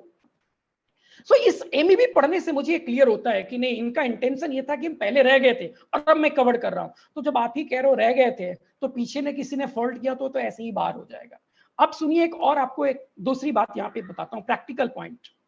अभी हमने कहा कि are ने 1 करोड़ का bill लिया। आप mostly आपके पास भी इस तरह की फेक के केसेस होंगे, मैं तो बहुत सारे केसेस ये डील कर रहा हूं। उसमें क्लाइंट कहता है कि साहब जी जान छुड़ाओ इनसे, बहुत हरास करते हैं जी, बहुत परेशान करते हैं। अब सुनिए जरा ध्यान से, और मैं आपसे आंसर भी चाहूंगा, आपका क्या ओपिनियन है इस पे। साहब उस आर ने 1 करोड़ पे 18 लाख रुपए का टैक्स जमा करा दिया, 24% का इंटरेस्ट जमा करा दिया और 15% की पेनल्टी जमा करा दिया, और ये एक्सेप्ट करता है, yes I have never received actually goods. I have made the violation of section 122 subsection 1 clause 7 and the violation of section 16 subsection 2 clause B. So I am claiming fake ITC and don't going under litigation. I pay tax, reverse tax, pay interest and penalty. साहब एक बात बताओ, अगर आपने purchase को accept कर लिया कि मेरा बोगस है, तो डेफिनेटली जरा सोचो, क्या आप सेल को भी तो कह रहे हो कि मेरा बोगस है? Are you getting my point? आने वाले टाइम में आप पे कार्रवाई फिर से 122 की हो सकती है, फिर से 132 की हो सकती है, होगी नहीं होगी आई डोंट नो, पर मैं लॉ को जो रीड कर रहा हूं, लॉ यही तो कह रहा है, एनी सप्लाई विदाउट इनवॉइस और any invoice without any supply. तो बताओ, जब परचेज में ये बात अप्लाई हो गया तो सेल पे ये बात अप्लाई हो रहा है नहीं हो रहा? यस और no, please respond whether I am saying right और wrong. Sir penalty aggregate to amount जो कह रहे हैं वो इनकम टैक्स की थी। जीएसटी में जो पेनाल्टी है sir, amount equivalent to tax amount है, वो आपके amount equivalent to transaction amount नहीं है। ट्रांजैक्शन अमाउंट इनकम टैक्स का है। थोड़े समय के लिए मैं इनकम टैक्स पे गया था और कह के गया था, सो कंफ्यूज ना होना प्लीज, मैं दोबारा रिपीट कर देता हूं। जो पेनल्टी की अमाउंट 271 AD में लिखी गई है वो ट्रांजैक्शन अमाउंट के इक्विवेलेंट, वो इनकम टैक्स का प्रोविजन है। हमने कहा कि बहुत को रिलेटेड है फेक इनवॉइसेस से, और हम बुक्स ऑफ अकाउंट जब बनाते हैं तो हम प्रोविजन जीएसटी पे भी अप्लाई होता है और कोरस्पॉन्डिंगली इनकम टैक्स की भी प्रोविजन अप्लाई होगा। तो रिपरकेशन में समझा रहा था इनकम टैक्स पे। एनीवे, सबने कहा यस। तो एक बात बताओ, बीइंग अ प्रोफेशनल अपने क्लाइंट को आप कहते हो कि एक्सेप्ट कर लो, आप उससे क्या कर रहे हैं? आप उससे क्या करा रहे हो? 18 लाख अभी दिलाया, आपने उससे पेनल्टी भी दिलवाया, आपने उससे इंटरेस्ट भी दिलाया, और एक बात और कह दिया कि तुमने जो सेल किया वो भी तो फेक है, और तुम खुद ही कह रहे हो भैया कि मैंने फेक परचेज किया। जब आपने परचेज नहीं किया, अगर हमने कहा ये मोबाइल का मैं ट्रेडर और मोबाइल परचेज नहीं किया, is it possible I sell iPhone? No, not at all. It means आप फिर से 122 और 132 में कवर्ड हो सकते हैं। ये मेरी ओपिनियन है। एनीवे, अब मैं जरा आगे बढ़ता हूं। हमने कहा 132 की भी जो इंटेंशन आपने समझ लिया कि 132 भी करने के पीछे लॉजिक क्या था।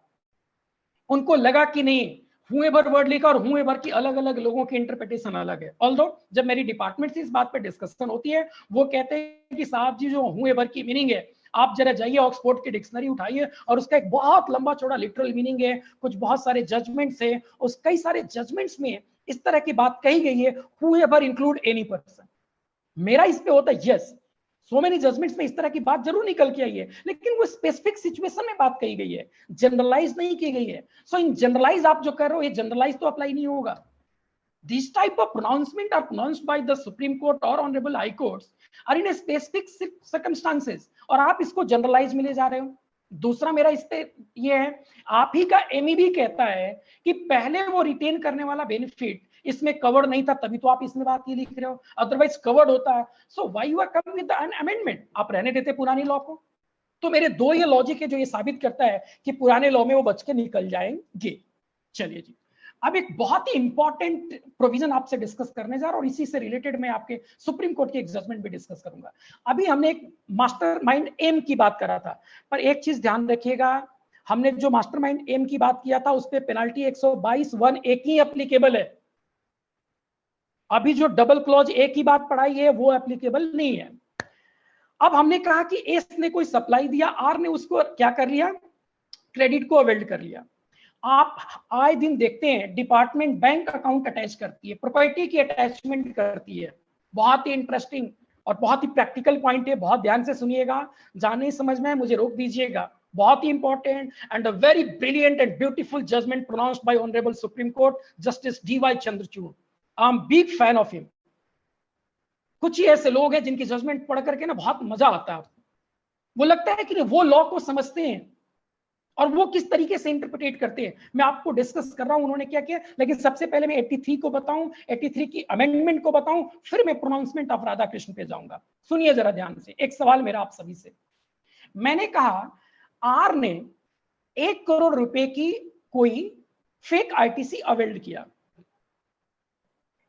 तो क्या मास्टरमाइंड एम की बैंक अकाउंट अटैच हो सकती है, यस और नो? एस कोई सप्लायर था, एम कोई मास्टरमाइंड था, उसने XYZ फर्मे बनाया था with the help of person ABCD। अब मैं मास्टरमाइंड की अकाउंट की अटैचमेंट डिपार्टमेंट कर सकता है 83 में, यस और नो? कादरी सर कह रहे हैं कि नो। कुछ आंसर आ रहा है यस, कुछ आंसर आ रहा है नो। अब क्योंकि लाइव तो नहीं है कि मैं आपकी व्यूज सुन पाऊं, सर एज ऑफ नाउ, आज की डेट में अगर अभी बैठा हूं, आज 29 मई है और टाइम 5:29 हो रहा है, अभी तक ये आंसर है नो। सर 83 सेक्शन पहले रीड करते हैं और फिर इसकी आंसर को समझते हैं कि क्यों नो होगा और कब यस हो सकता है। सुनिए 83 क्या कहता है। 83 बात करता है provisional attachment of the property and bank account. बहुत सारे लोग यस यस कह रहे हैं, अब 2 मिनट सुनिएगा, आपको क्लियर हो जाएगा। मैंने कहा कि नहीं होगा, हो सकता है। कब होगा? जब वो इफेक्टिव होगा सेक्शन 83 की अमेंडमेंट। तो हम पहले पढ़ते हैं कि अभी पहले लॉ क्या था और क्यों नो मैं कह रहा हूं, प्रोविजंस पढ़ेंगे तो आपको क्लियर होगा। सुनिए जरा सेक्शन 83 क्या कह रहा है। सेक्शन 83 कहता है if commissioner is in the opinion that the person who has claimed the fake ITC and that person is registered person, मैं registered person की बात कर रहा हूं, and commissioner is in the opinion that that person may escape, in the interest of revenue it is very much required to attach the property and bank account if certain conditions are satisfied. Number 1, if there is a pendency provisions or pendency proceedings, I say, is initiated against the registered person under section 62, 63, 64, 67, 73 and 74। बहुत ही technical है, बहुत ध्यान से सुनिएगा, नहीं आएगा तो मैं दोबारा रिपीट करूंगा। हमने कहा 83 की, अभी मैं जो पढ़ा रहा हूं जो पहले से लॉ चला आ रहा है, अमेंडमेंट नहीं पढ़ा रहा हूं, अमेंडमेंट इसके बाद में आपको इंसर्ट करूंगा। हमने कहा जो पहले से लॉ चला रहा है वो ये कहता है कि कमिश्नर को अधिकार है कि अगर रेवेन्यू के इंटरेस्ट में ऐसा लगता है कि कोई भी रजिस्टर्ड पर्सन जिसके पे प्रोसीडिंग चल रही है 62 पे, 63 पे, 64 पे, 67 पे, 73 पे और 74 पर, तो हम उनके अकाउंट को अटैच कर सकते हैं। यानी बैंक को वो सिंपली लेटर लिख देते हैं। एक एक लाइन में अगर मैं 62, 63 का करूं तो assessment of non filers, assessment of you से समरी असेसमेंट 64 जैसे कहूं, अनरजिस्टर्ड पर्सन का कहें तो 64 है, सॉरी 63 है, 67 इंपॉर्टेंट है, सर्च। प्रैक्टिकली 62, 63 और 64 की बात बहुत ना के बराबर, मतलब डिपार्टमेंट अभी नहीं किया इसको, प्रैक्टिकली जो अप्लाई करा डिपार्टमेंट 67 को कर रहा है और 73, 74 में कर रहा है।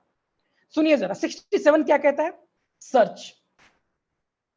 अब सर्च में भी एक, अपने सर्च में एक अलग सेक्शन रखेंगे, अलग सेक्शन तो समझ में आएगा। सर्च भी बहुत सारे जो हो रहे हैं वो गलत हो रहे हैं।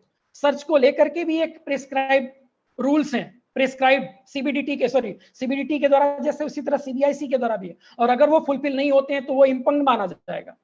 एनीवे, लेकिन हम मानते चलिए चूंकि डिपार्टमेंट का राज है आज के डेट में, तो उन्होंने जो किया वो सही किया होगा।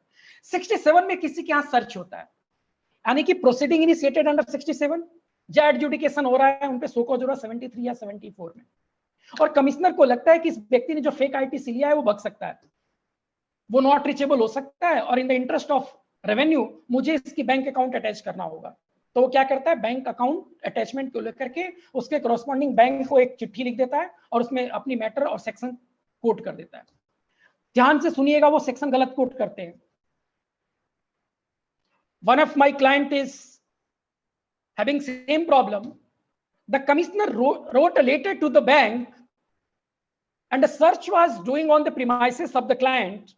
And the letter written by commissioner is that since the proceeding has been initiated under section 74, hence the bank account of the assessee should be attached. अब बैंक के पास कहां पता मैनेजर को और उस स्टाफ को ये 74, 73, 67 क्या है। उसने तो ये देखा कि जीएसटी से कोई लेटर आया और इस अकाउंट को अटैच करना है, वो तो आंख बंद करके the moment they got the letter वो अटैच कर देता है। मेरा आपसे सवाल है साहब, एक बात बताओ, क्या किसी व्यक्ति के यहाँ सर्च हुआ और सर्च के 2 दिन बाद आप ऑफिस में जाते हो और आपके मन में आता है इसके अकाउंट को अटैच करना चाहिए, और उसमें भी आप सेक्शन जो कोट करते हो 74, इज इट एप्लीकेबल?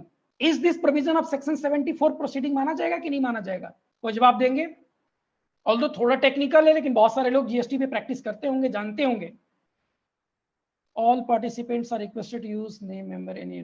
कोई जवाब देगा कि जो 74 में कमिश्नर साहब ने बैंक को चिट्ठी लिखा और अभी सर्च इनिशिएट हुई थी, सर्च कंडक्ट करने के 2 दिन बाद उन्होंने एक चिट्ठी लिखा और सेक्शन 74 कंडक्ट कर दिया? Definitely no. 74 की कंडीशन जिस किसी ने, Qadri sir, very good sir, thank you very much साहब जी, जब तक आप अमाउंट क्वांटिफाई नहीं करोगे, how it is a proceeding of 74? आपने तो मेयरली क्या किया, सर्च किया। अब सर्च में भी सुनिए, मेरी ओपिनियन सुनिए, डिपार्टमेंट गलती क्या करता है। आपने सर्च इनिशिएट किया, सर्च कर लिया, 4 दिन बाद आपको आता है समझ में कि मुझे उसकी अकाउंट अटैच करनी है। There is a time prescribed for the search. JC जो आपके सर्च वारंट लिखता है तो उसमें एक टाइम प्रेस्क्राइब्ड है, 48 hours, 72 hours, as the case may be. Once the search has over, and after that you mail or write a letter to the bank that the search is going on and hence the bank account need to be attached. My answer is no, it is wrong. Your search has been concluded, and once the search has concluded, it is not the proceeding of 67.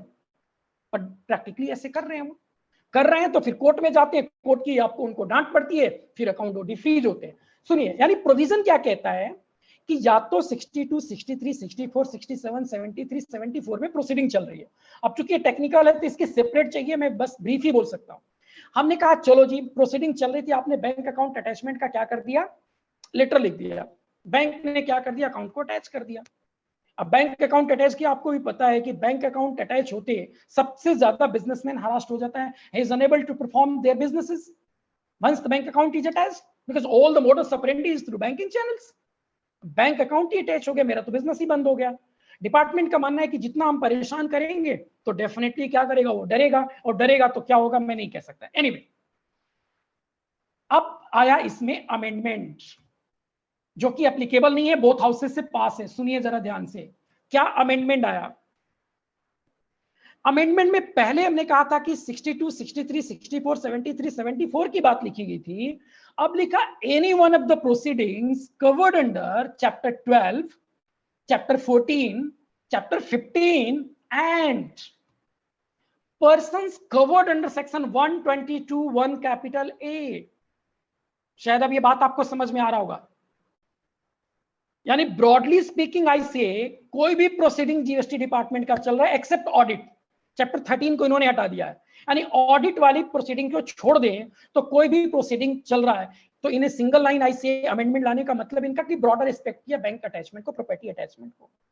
And one of the most important draconian amendment is there, the person who is involved under section 122(1) capital A. अब सुनिए, वो chartered accountant और mister M, वो तो registered person नहीं थे, उनपे कोई प्रोसीडिंग नहीं चल रही थी, लेकिन चूंकि 122 1A में कवर्ड है, once that amendment of 83 is effective, the account of Mr. M can also be attached. तो आई थिंक अब आपको जवाब मिल गया होगा, यानी एज ऑन डेट में एम का अकाउंट अटैच नहीं हो सकता है। अकाउंट अटैच किसका हो सकता है? या तो एस का होगा, या तो आर का होगा, या तो जो ए और बी प्रोप्राइटर है XYZ फर्मों की, उन्हीं का होगा। But once the amendment of 83 is applicable, the account of a chartered accountant, account of a company secretary, account of any accountant, director, any person who is involved in making such type of a dubious transaction or a fake transactions, the account of those persons can also be attached by the department if the commissioner is in the opinion. I think it is clear to all of you. 83 की amendment I think समझ में आ गया होगा।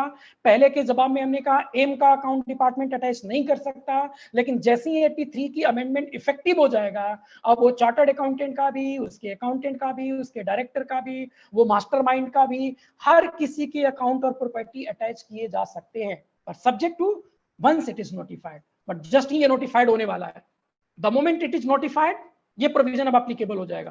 सो हमने अभी अगर मैं आपसे पूछूं एम का अकाउंट अटैच होगा, तो जिस किसी ने भी नो बोला आंसर इज राइट, जिसने यस बोला सर यू आर रॉन्ग। नहीं, एम का अकाउंट अटैच नहीं हो सकता है जब ये इफेक्टिव हो जाएगा। I think it is clear to all of you. अब आते हैं हम एक बहुत ही इंपॉर्टेंट जुडिशियल प्रोनाउंसमेंट, जो बार बार मैं शुरू से इसका मैं नाम लेते आ रहा हूं, राधा कृष्ण इंडस्ट्रीज का।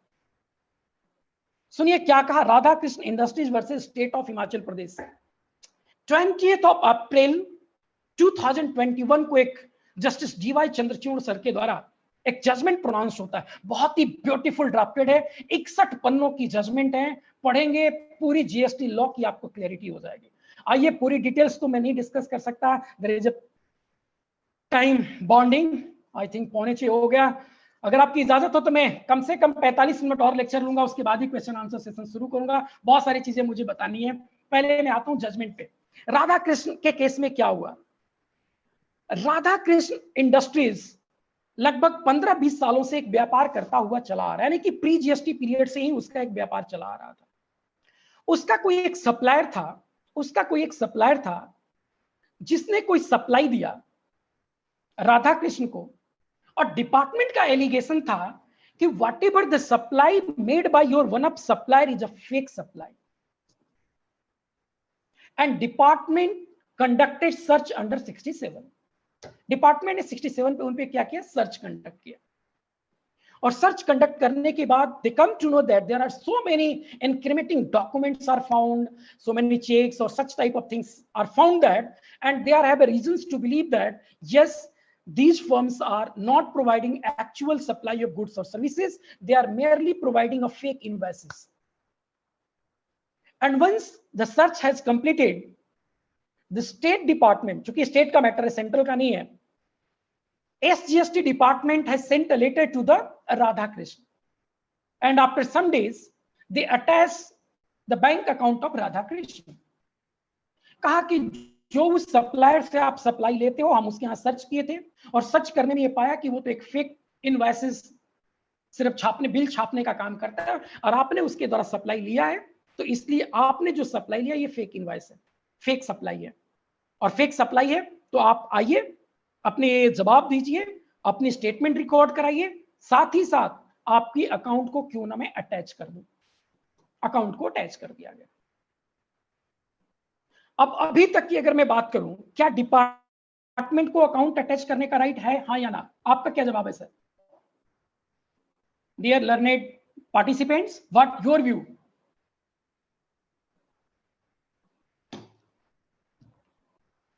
No no no. चलिए सर, बहुत सारे लोग नो कह रहे हैं, लेकिन प्रैक्टिकली अगर मैं बोलूं, डिपार्टमेंट ने n नंबर ऑफ लोगों का अकाउंट अटैच किया, एक दो नहीं, किसी एक पार्टी के यहां सर्च होती है, उस सर्च में जितने पार्टीज दिखते हैं उन सबको जो है समन भेज दिए जाते हैं, और आउटराइटली एक ही बार में सबकी बैंक अकाउंट की भी, उनकी अगर बैंकिंग की डिटेल्स मिल जाती है तो बैंक अटैचमेंट की भी दे देते हैं। In my humble opinion, my opinion is also the department can not attach the bank account. Why I am saying सो? सुनिए जरा ध्यान से। साहब, सर्च किसके यहां कंडक्ट हुआ? सप्लायर के यहां, राधा कृष्ण के सप्लायर के यहां, आपने सर्च कंडक्ट किया सप्लायर के यहाँ, it means the proceeding is initiated against those supplier under section 67. The section 67 proceeding is not against Radhakrishnan. So if the proceeding under section 67 is not initiated under 67 to the Radhakrishnan, how the account is attached under section 83? Is it clear? साहब supplier का हुआ, आप मेरा नहीं कर सकते, पर मैंने वही कहा कानून की बहुत कम बातें बहुत लोगों को समझ में आती. डिपार्टमेंट में भी कई सारे लोग हैं जिनको कानून की बात कम समझ में आती, कुछ और बातें ज्यादा समझ में आती. एनीवे, डेफिनेटली जब ऐसा हुआ तो उसके पास ऑप्शन ही डिपार्टमेंट माना नहीं. अब राधा कृष्ण हिमाचल प्रदेश हाई कोर्ट में रीट फाइल किया. Radha Krishna industry filed writ petition under article 226 of the constitution of India. कह रहा मेरा यह कॉन्स्टिट्यूशनल राइट है, आप ऐसे कैसे कर सकते हो? मैं अपने कॉन्स्टिट्यूशनल राइट के लिए मैं हाई कोर्ट जा रहा हूं. जब हाई कोर्ट में रीट की सुनवाई हुई, बहुत ही इंटरेस्टिंग है, सुनिए, और मैं आपका भी ओपिनियन जानूंगा आप क्या कह रहे हैं. इस पे भी एक बड़ा डिबेटेबल इश्यूज अभी भी ओपन है. जब राधा कृष्ण की रीट को HP Himachal Pradesh high court ने खारिज कर दिया, रिजेक्ट कर दिया. जब बैंक अकाउंट अटैचमेंट को रीट के लेकर के हिमाचल प्रदेश हाई कोर्ट में गया, ऑनरेबल जजेस ने कहा कि you have alternative remedies available under GST law, so why you are coming to the high court? You are just wasting our time. So go and avail what is the privilege right provided under the CGST law or SGST law or Himachal Pradesh GST law. If there is an alternative remedies available, you need not come to the court. And they rejected the writ petition. अब मैं थोड़ा यहां रुकता हूं. इसके बाद वो special petition supreme court में डाला. इन बिटवीन जरा सुनिए इसके अंदर किया क्या था डिपार्टमेंट ने. सी, previously I've told to you that as per the provision of section 83, the commissioner is in the reason or in the opinion, and they have reason to believe that in the interest of the revenue, it is necessary to attach the bank account. Commissioner has power to attach the account. इस case में क्या हुआ, commissioner ने अपने joint commissioner को delegate किया, कहा कि तुम इसके बैंक अकाउंट को अटैचमेंट करो. यानी जो ऑर्डर पास किया वो जेसी ने किया था. यानी राधा कृष्णन के केस में जो बैंक अकाउंट अटैच किया गया था वो कमिश्नर के ऑर्डर से नहीं हुआ था, वो किसके ऑर्डर से हुआ था? ज्वाइंट कमिश्नर से. So one more question arise in our mind and I want to know from your side, learned my colleagues, whether department can do so. क्या कमिश्नर अपने जेसी को ऑर्डर पास करने के लिए कह सकता है, हाँ या ना? One of the answer is power is with commissioner only. No no no. चलिए, बहुत सारे लोगों का जवाब आ रहा है no. Sir, for your kind information, in my opinion just commissioner can do. Why I am saying so? Sir, read section 5 subsection 3. Section 5 subsection 3 में डेलीगेशन ऑफ पावर की बात की गई है. Commissioner has power to delegate the power to any subordinate officer. तो यहां तक तो डिपार्टमेंट गलती नहीं किया है. So whosoever saying no कर सकता है. Answer is yes, not no. Because as per the provision of section 5 subsection 3, the commissioner has right to delegate its power to its subordinate officer. जेसी उसका सबऑर्डिनेट ऑफिसर था, जेसी ने उसके order pass कर दिया. चलो जी, यहां तक क्लियर हुई. इसी में एक और प्रश्न आते हैं. हाई कोर्ट ने चूंकि उनकी ऑर्डर को रिजेक्ट किया on the ground that since you have alternative available under Himachal Pradesh GST act, the provision of 107, अगर आप पढ़े होंगे आप लोग, अपील की प्रोविजन 107 में हम अपील फाइल करते हैं. फिर से मेरा सवाल आप सबसे, साहब जी, क्या हिमाचल प्रदेश हाई कोर्ट ने जो रीट को रिजेक्ट किया इस ग्राउंड पे कि आपके पास अल्टरनेटिव अवेलेबल है 107 की अपील की, तो आप 107 की अपील फाइल कीजिए, वहां अगर आपकी सुनवाई नहीं होती है तो मेरे पास आइए, मैं सुनने को तैयार हूं. मेरा सवाल फिर से आपसे यही है, क्या 83 की अटैचमेंट की order, even if it is pronounced by commissioner or it is by the JC or the subordinate officer as power delegated under section 5(3), वो तो सही है, can be applicable under section 107, yes or no?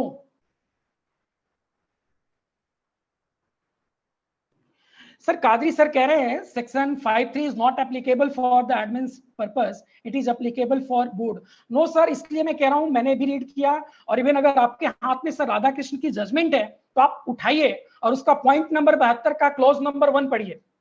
Sir आपके हाथ में है तो मैं चूंकि डिस्कशन नहीं है तो हम अभी डिस्कशन कर सकते हैं, क्योंकि हमने कई लेक्चर दिया और कई सारे इसका हमने रिसर्च किया। So that I am saying, हमने भी पढ़ा सुप्रीम कोर्ट में, डीवाई चंद्रचूड़ सर भी ये कह रहे हैं, और उनका पॉइंट नंबर 72 अगर आपके हाथ में हो तो सर पढ़िए, उसका क्लॉज 1 पढ़िए, और उसमें लिखा उन्होंने, yes the delegation of power by commissioner to the JC is valid and it is deemed that the order passed is not the order of JC, it is the order of commissioner. क्योंकि जो power delegate किया गया commissioner के द्वारा किया गया, तो ये ऑर्डर जेसी का नहीं माना जाएगा, कमिश्नर का माना जाएगा। एनीवे, इसके लिए हम फर्दर भी डिस्कस कर सकते हैं, मैंने आपको सर हिंट दे दिया, अगर कुछ इशू रहे तो हम फर्दर इसको डिस्कस करते हैं, हम इसको आगे कंटिन्यू करते हैं।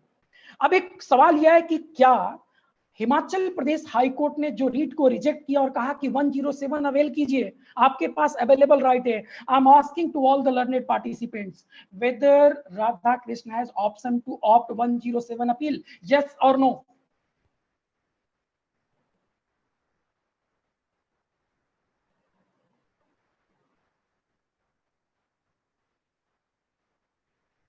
Yes yes yes. चलिए, 2-3 लोगों का ही आंसर है। मुझे लगता है कि participants is about 172, but I got reply of merely 3। Sir whether it is not interesting और you are not in a mind to respond, मुझे लगता है कि आप सबको रिस्पॉन्ड करना चाहिए। आपके व्यूज में जानूं तो भी मैं अपना व्यूज बताऊं तो ज्यादा अच्छा लगेगा। Yes yes no mix. सुनिए जी, really it is a debatable issues.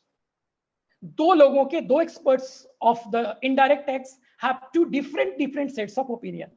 One set of opinion is that such type of order of commissioner of attaching the bank account or property under section 83 cannot be applicable under 107, and the reasons are, sir section 121 एक है और 121 में कुछ चीजों को मना किया गया, कुछ चीजों की आप ना अटैचमेंट नहीं कर सकते, और वहां पे एक वर्ड लिखा कि अगर आपकी बुक्स ऑफ अकाउंट और any other documents, one set of experts is of opinion that if such bank account is pertaining to the books of account, it is a document pertaining to my books of account, and 121 prohibits me.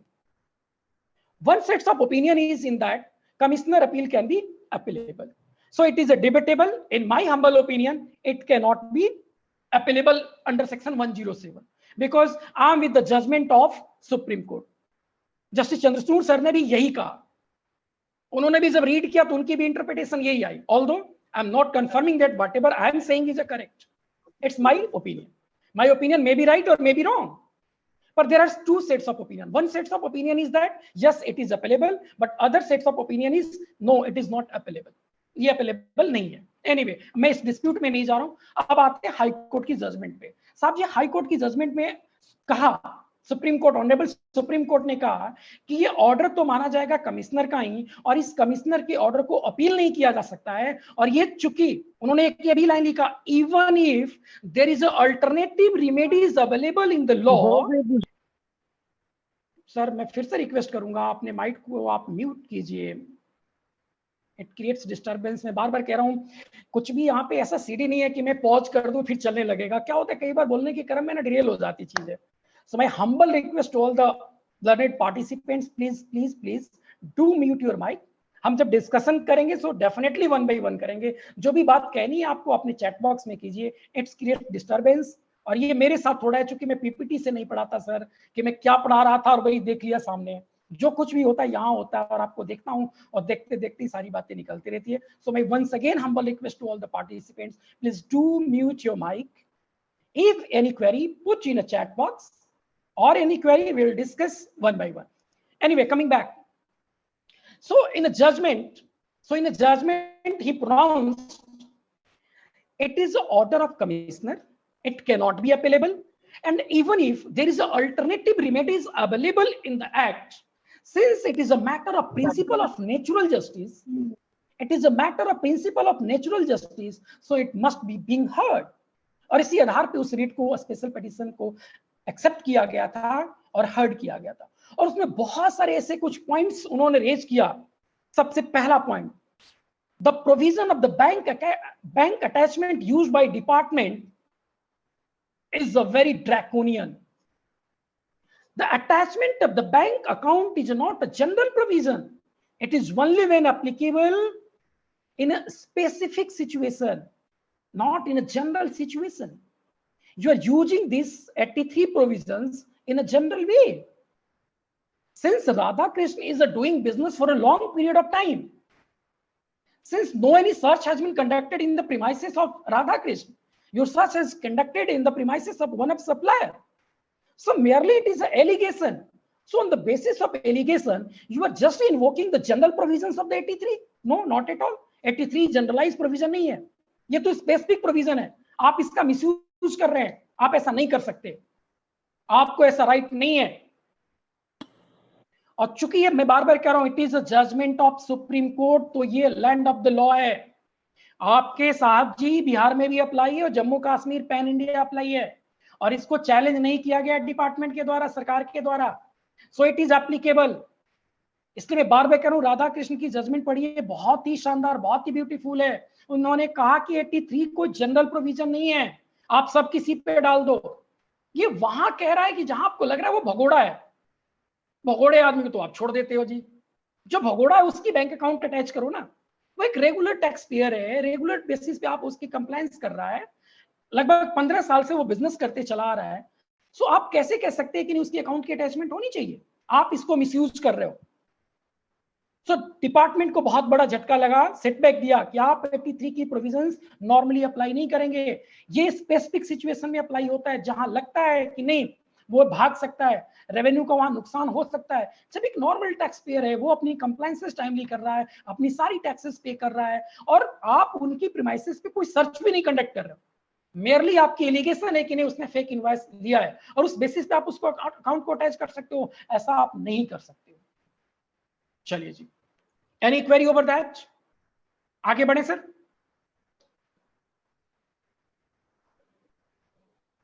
आगे बढ़ने की इजाजत. Voice not coming. Is it with the same problem with all of you? One of the participant is saying that voice is not audible. Am I audible to all of you? Yes, Okay, yes, 100%. Okay, thank you. आइए जी, अब हमने 83 की बात करी, जरा आप 67 की भी बात करते हैं. 67 हमने कहा ना सर्च की प्रोविजन है, और सर्च करने का भी डिपार्टमेंट के द्वारा मिसयूज किया जाता है. देखिए, सर्च करने का जो राइट है वो किसको है? Anyone can reply? JC. JC is in the opinion that there is any possibilities, there is any requirement to conduct search at the premises of so and so. So the opinion is very important. Whose opinion? जेसीज opinion. यहां क्या होता है? Superintendent ने opinion बनाया और उसके opinion पे सर्च कंडक्ट हो जाता है. बहुत सारे जजमेंट इस पर भी है, आपके प्री जीएसटी रीजन का भी, पोस्ट जीएसटी रीजन का भी. अगर आपने सर्च करना है, the concern officer is in the opinion and reasons to believe. आप सुनिए जरा ध्यान से, रीजंस टू बिलीव और ओपिनियन और नॉलेज में क्या अंतर है? साहब, आपके किसी इंस्पेक्टर ने, किसी जूनियर ने, किसी थर्ड वन ने आपको कह दिया कि सर वहां पर कोई इंक्रीमेंटिंग डॉक्यूमेंट्स है, मेरली उनके कहने पे आप कर सकते हो क्या? ये तो नॉलेज है, ये आपका ओपिनियन नहीं है.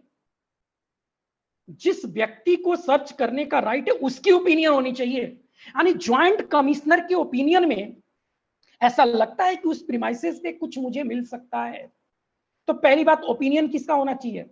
सुपरिटेंडेंट का नहीं, एसी का नहीं, डीसी का नहीं, इंस्पेक्टर का नहीं, कम से कम जेसी का.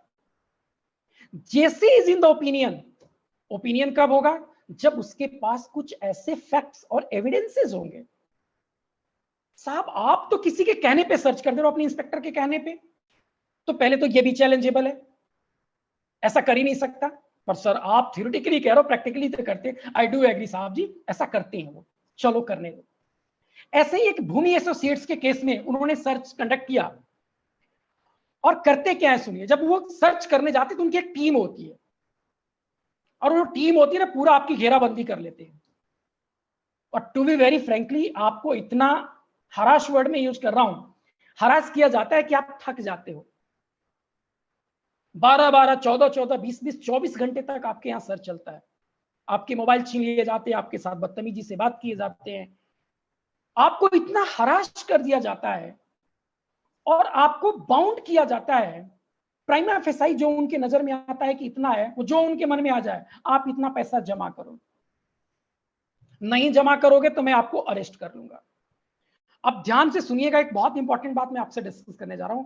Always remember the payment of the tax is voluntary.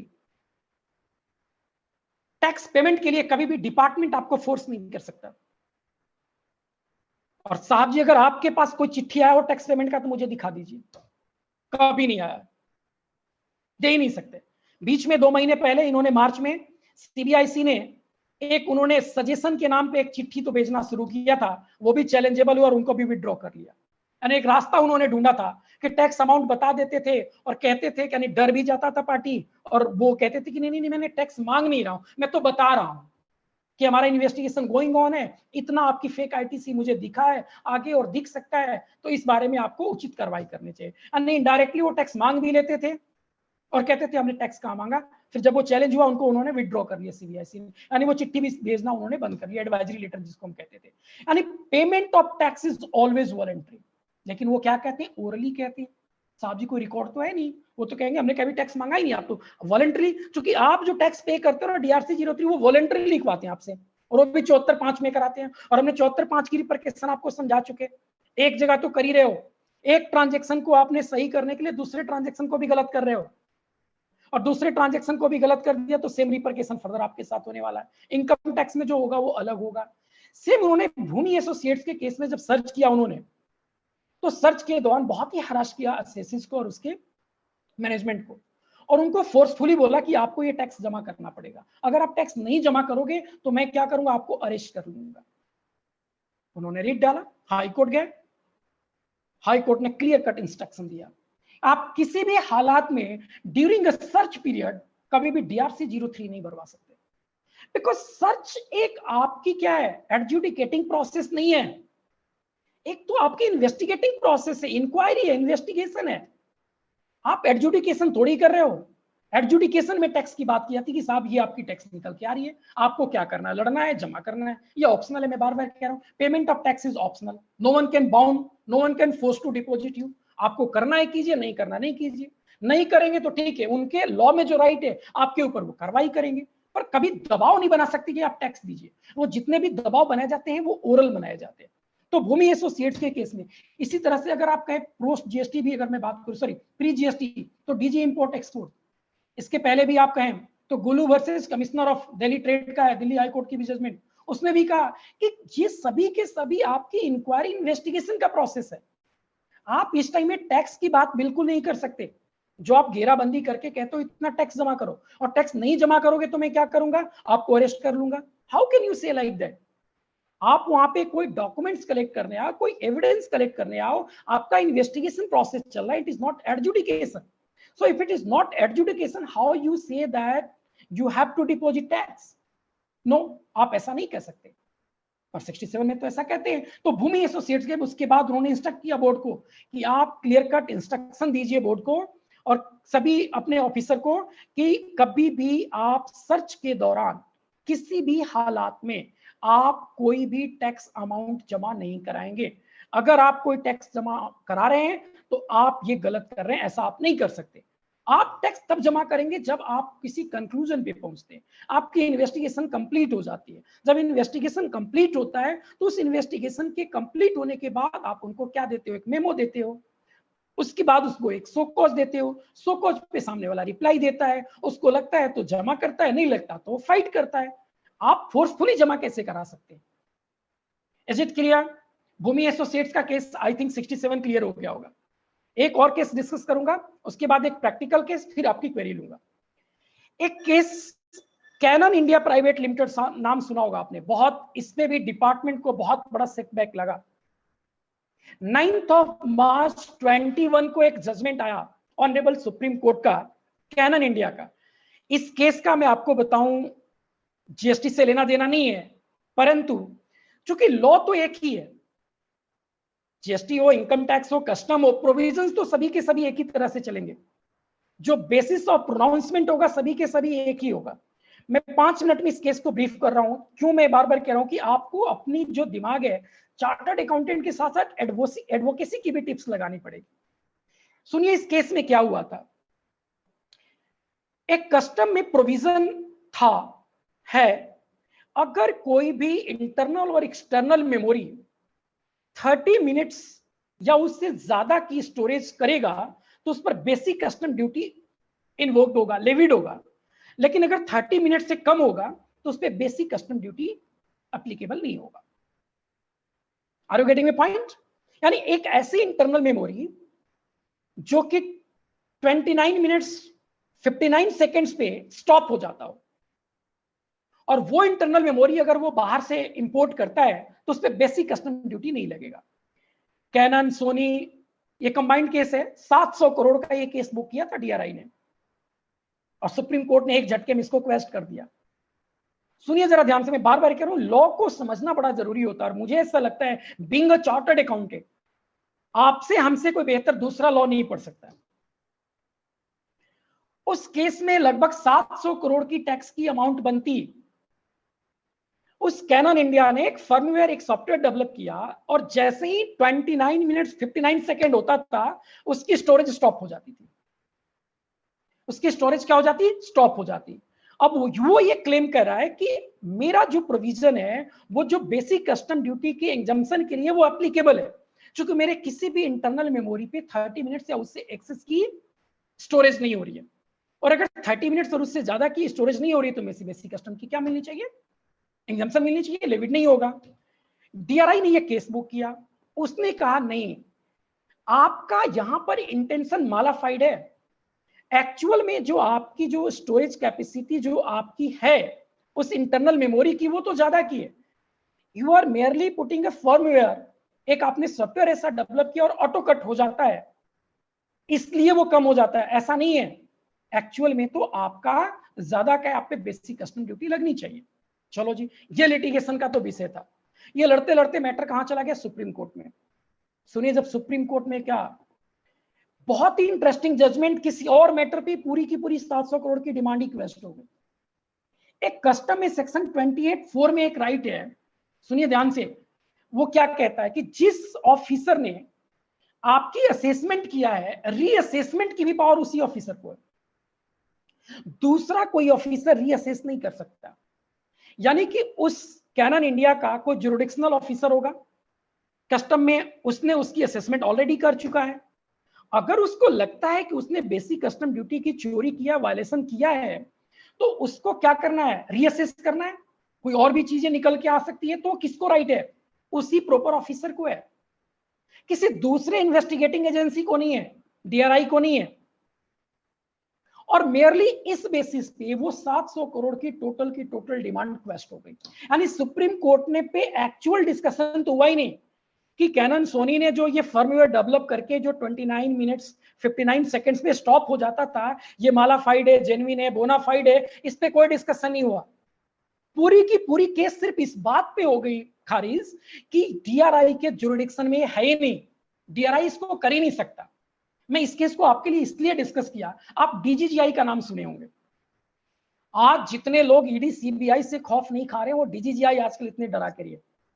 Director general of GST intelligence, हर जगह आप देख रहे हैं जीएसटी इंटेलिजेंस की सर्च चल रही है।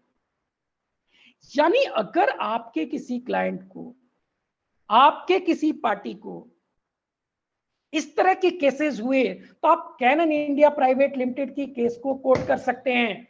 क्या डीजीजीआई को वो पावर है रीअसेस करने का? अगर कोई असेसमेंट हो रखी है तो एक बहुत बड़ा आपके लिए टूल है, बहुत बड़ा इंपॉर्टेंट ब्यूटीफुल जजमेंट है कि मैटर क्या है भूल जाओ। उसने फेक इनवॉइस लिया है 100 करोड़ का, ये बात भूल जाओ। चोरी किया है, देश का नुकसान किया है, भूल जाओ। एक छोटी सी बेसिक लॉ की टेक्निकलिटीज पे ही वो 700 करोड़ की। एंड इंटरनल इंफॉर्मेशन बताऊं, चूंकि मैं जिन ऑफिसर ने, जिन साहब ने इसको ये कंडक्ट किया था, ये सारे सर्च और जो किया था, आई नो हिम पर्सनली, काफी डिसअपॉइंटेड थे। वो कह रहे अगर ऐसा हुआ तो ये मेरे ही केसेस में नहीं, कई ऐसे डिपार्टमेंट के केस बुक किए गए जिसमें हजारों हजारों करोड़ की जो रेवेन्यू डीआरआई बुक कर सकता है वो सभी पे एप्लीकेबल हो जाएगा।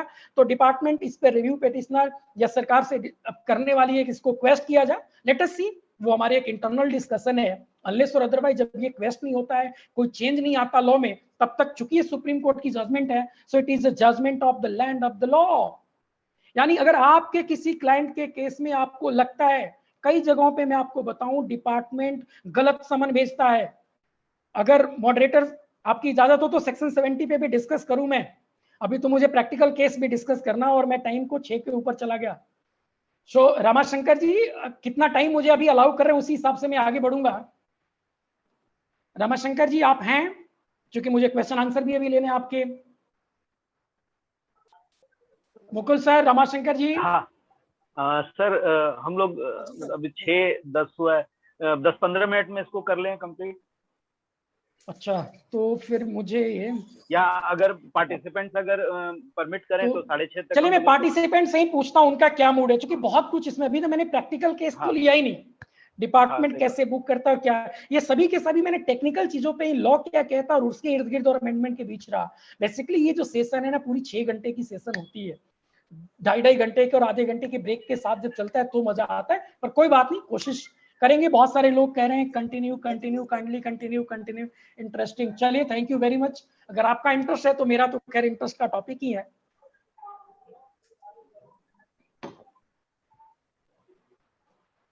हाँ जी, सब लोग कह रहे हैं कि नहीं ये कंटिन्यू किया जाए। चलिए कंटिन्यू करते हैं, लेकिन आपके क्वेश्चन आंसर भी मुझे लेने हैं, तो कोशिश करेंगे कि हम 7 बजे के अंदर सब कुछ खत्म करें।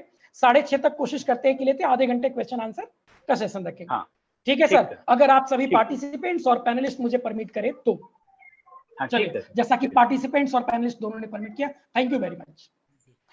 अभी हमने बात किया कि डिपार्टमेंट जो है कई बार समन जो करता है जो उसके ज्यूरिडिक्शन में ही नहीं होता है। आपको कई सारे समन, अब जो बातें कर रहे हैं हम प्रैक्टिकल बातें, लॉ से जरा साइड हो गए, प्रैक्टिकली जो हमारे आप पे एप्लीकेबल होता है।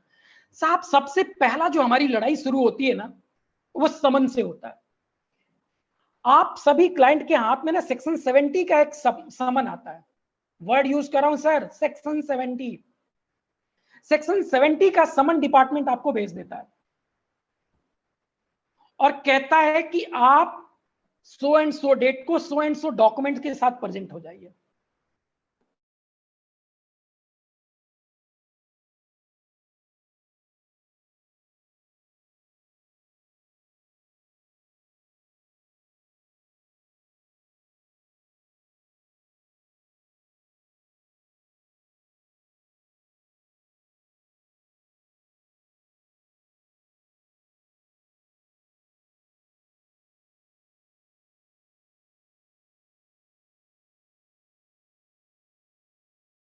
To confirm, I am not an investigating officer, मैं तो एक कंसल्टेंट हूं।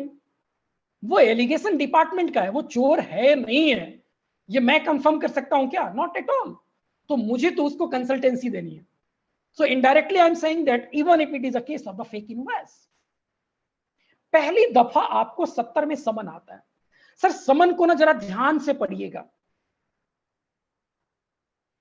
क्या सेक्शन 70 में समन करके, मैं वर्ड यूज कर रहा हूं, कोई इन्वेस्टिगेशन या इंक्वायरी इनिशिएट की जा सकती है क्या? Whether merely by sending a summon under section 70, any inquiry or investigation can be initiated? Dear participants, learned participants, I want answer from your side. साहब जी, किसी क्लाइंट के पास पहली दफा सेक्शन 70 में समन आता है और आप सभी प्रैक्टिशनर चार्टर्ड अकाउंटेंट है, सबके पास ऐसा आता है, सभी लोग इसके भुक्तभोगी हैं। बिल्कुल सर, आपने भी नो कहा, मेरा भी हम्बल सबमिशन, ऐसा कभी नहीं हो सकता, पर प्रैक्टिकली ऐसा हो रहा है। किसी एक पार्टिकुलर फर्म के यहां सर्च हुआ बीफा टूल से, या उनका डीजीआरएम यूनिट है उससे, या किसी थर्ड पार्टी के कंप्लेंट के माध्यम पे किसी फर्म के यहां सर्च हुआ, उस फर्म से डायरेक्टली इनडायरेक्टली किसी तरह की आपकी बैंकिंग ट्रांजैक्शन या कोई सप्लाई आपके साथ हुई है, और उस सप्लाई की वजह से पहली दफा आपको क्या आता है? समन आता है।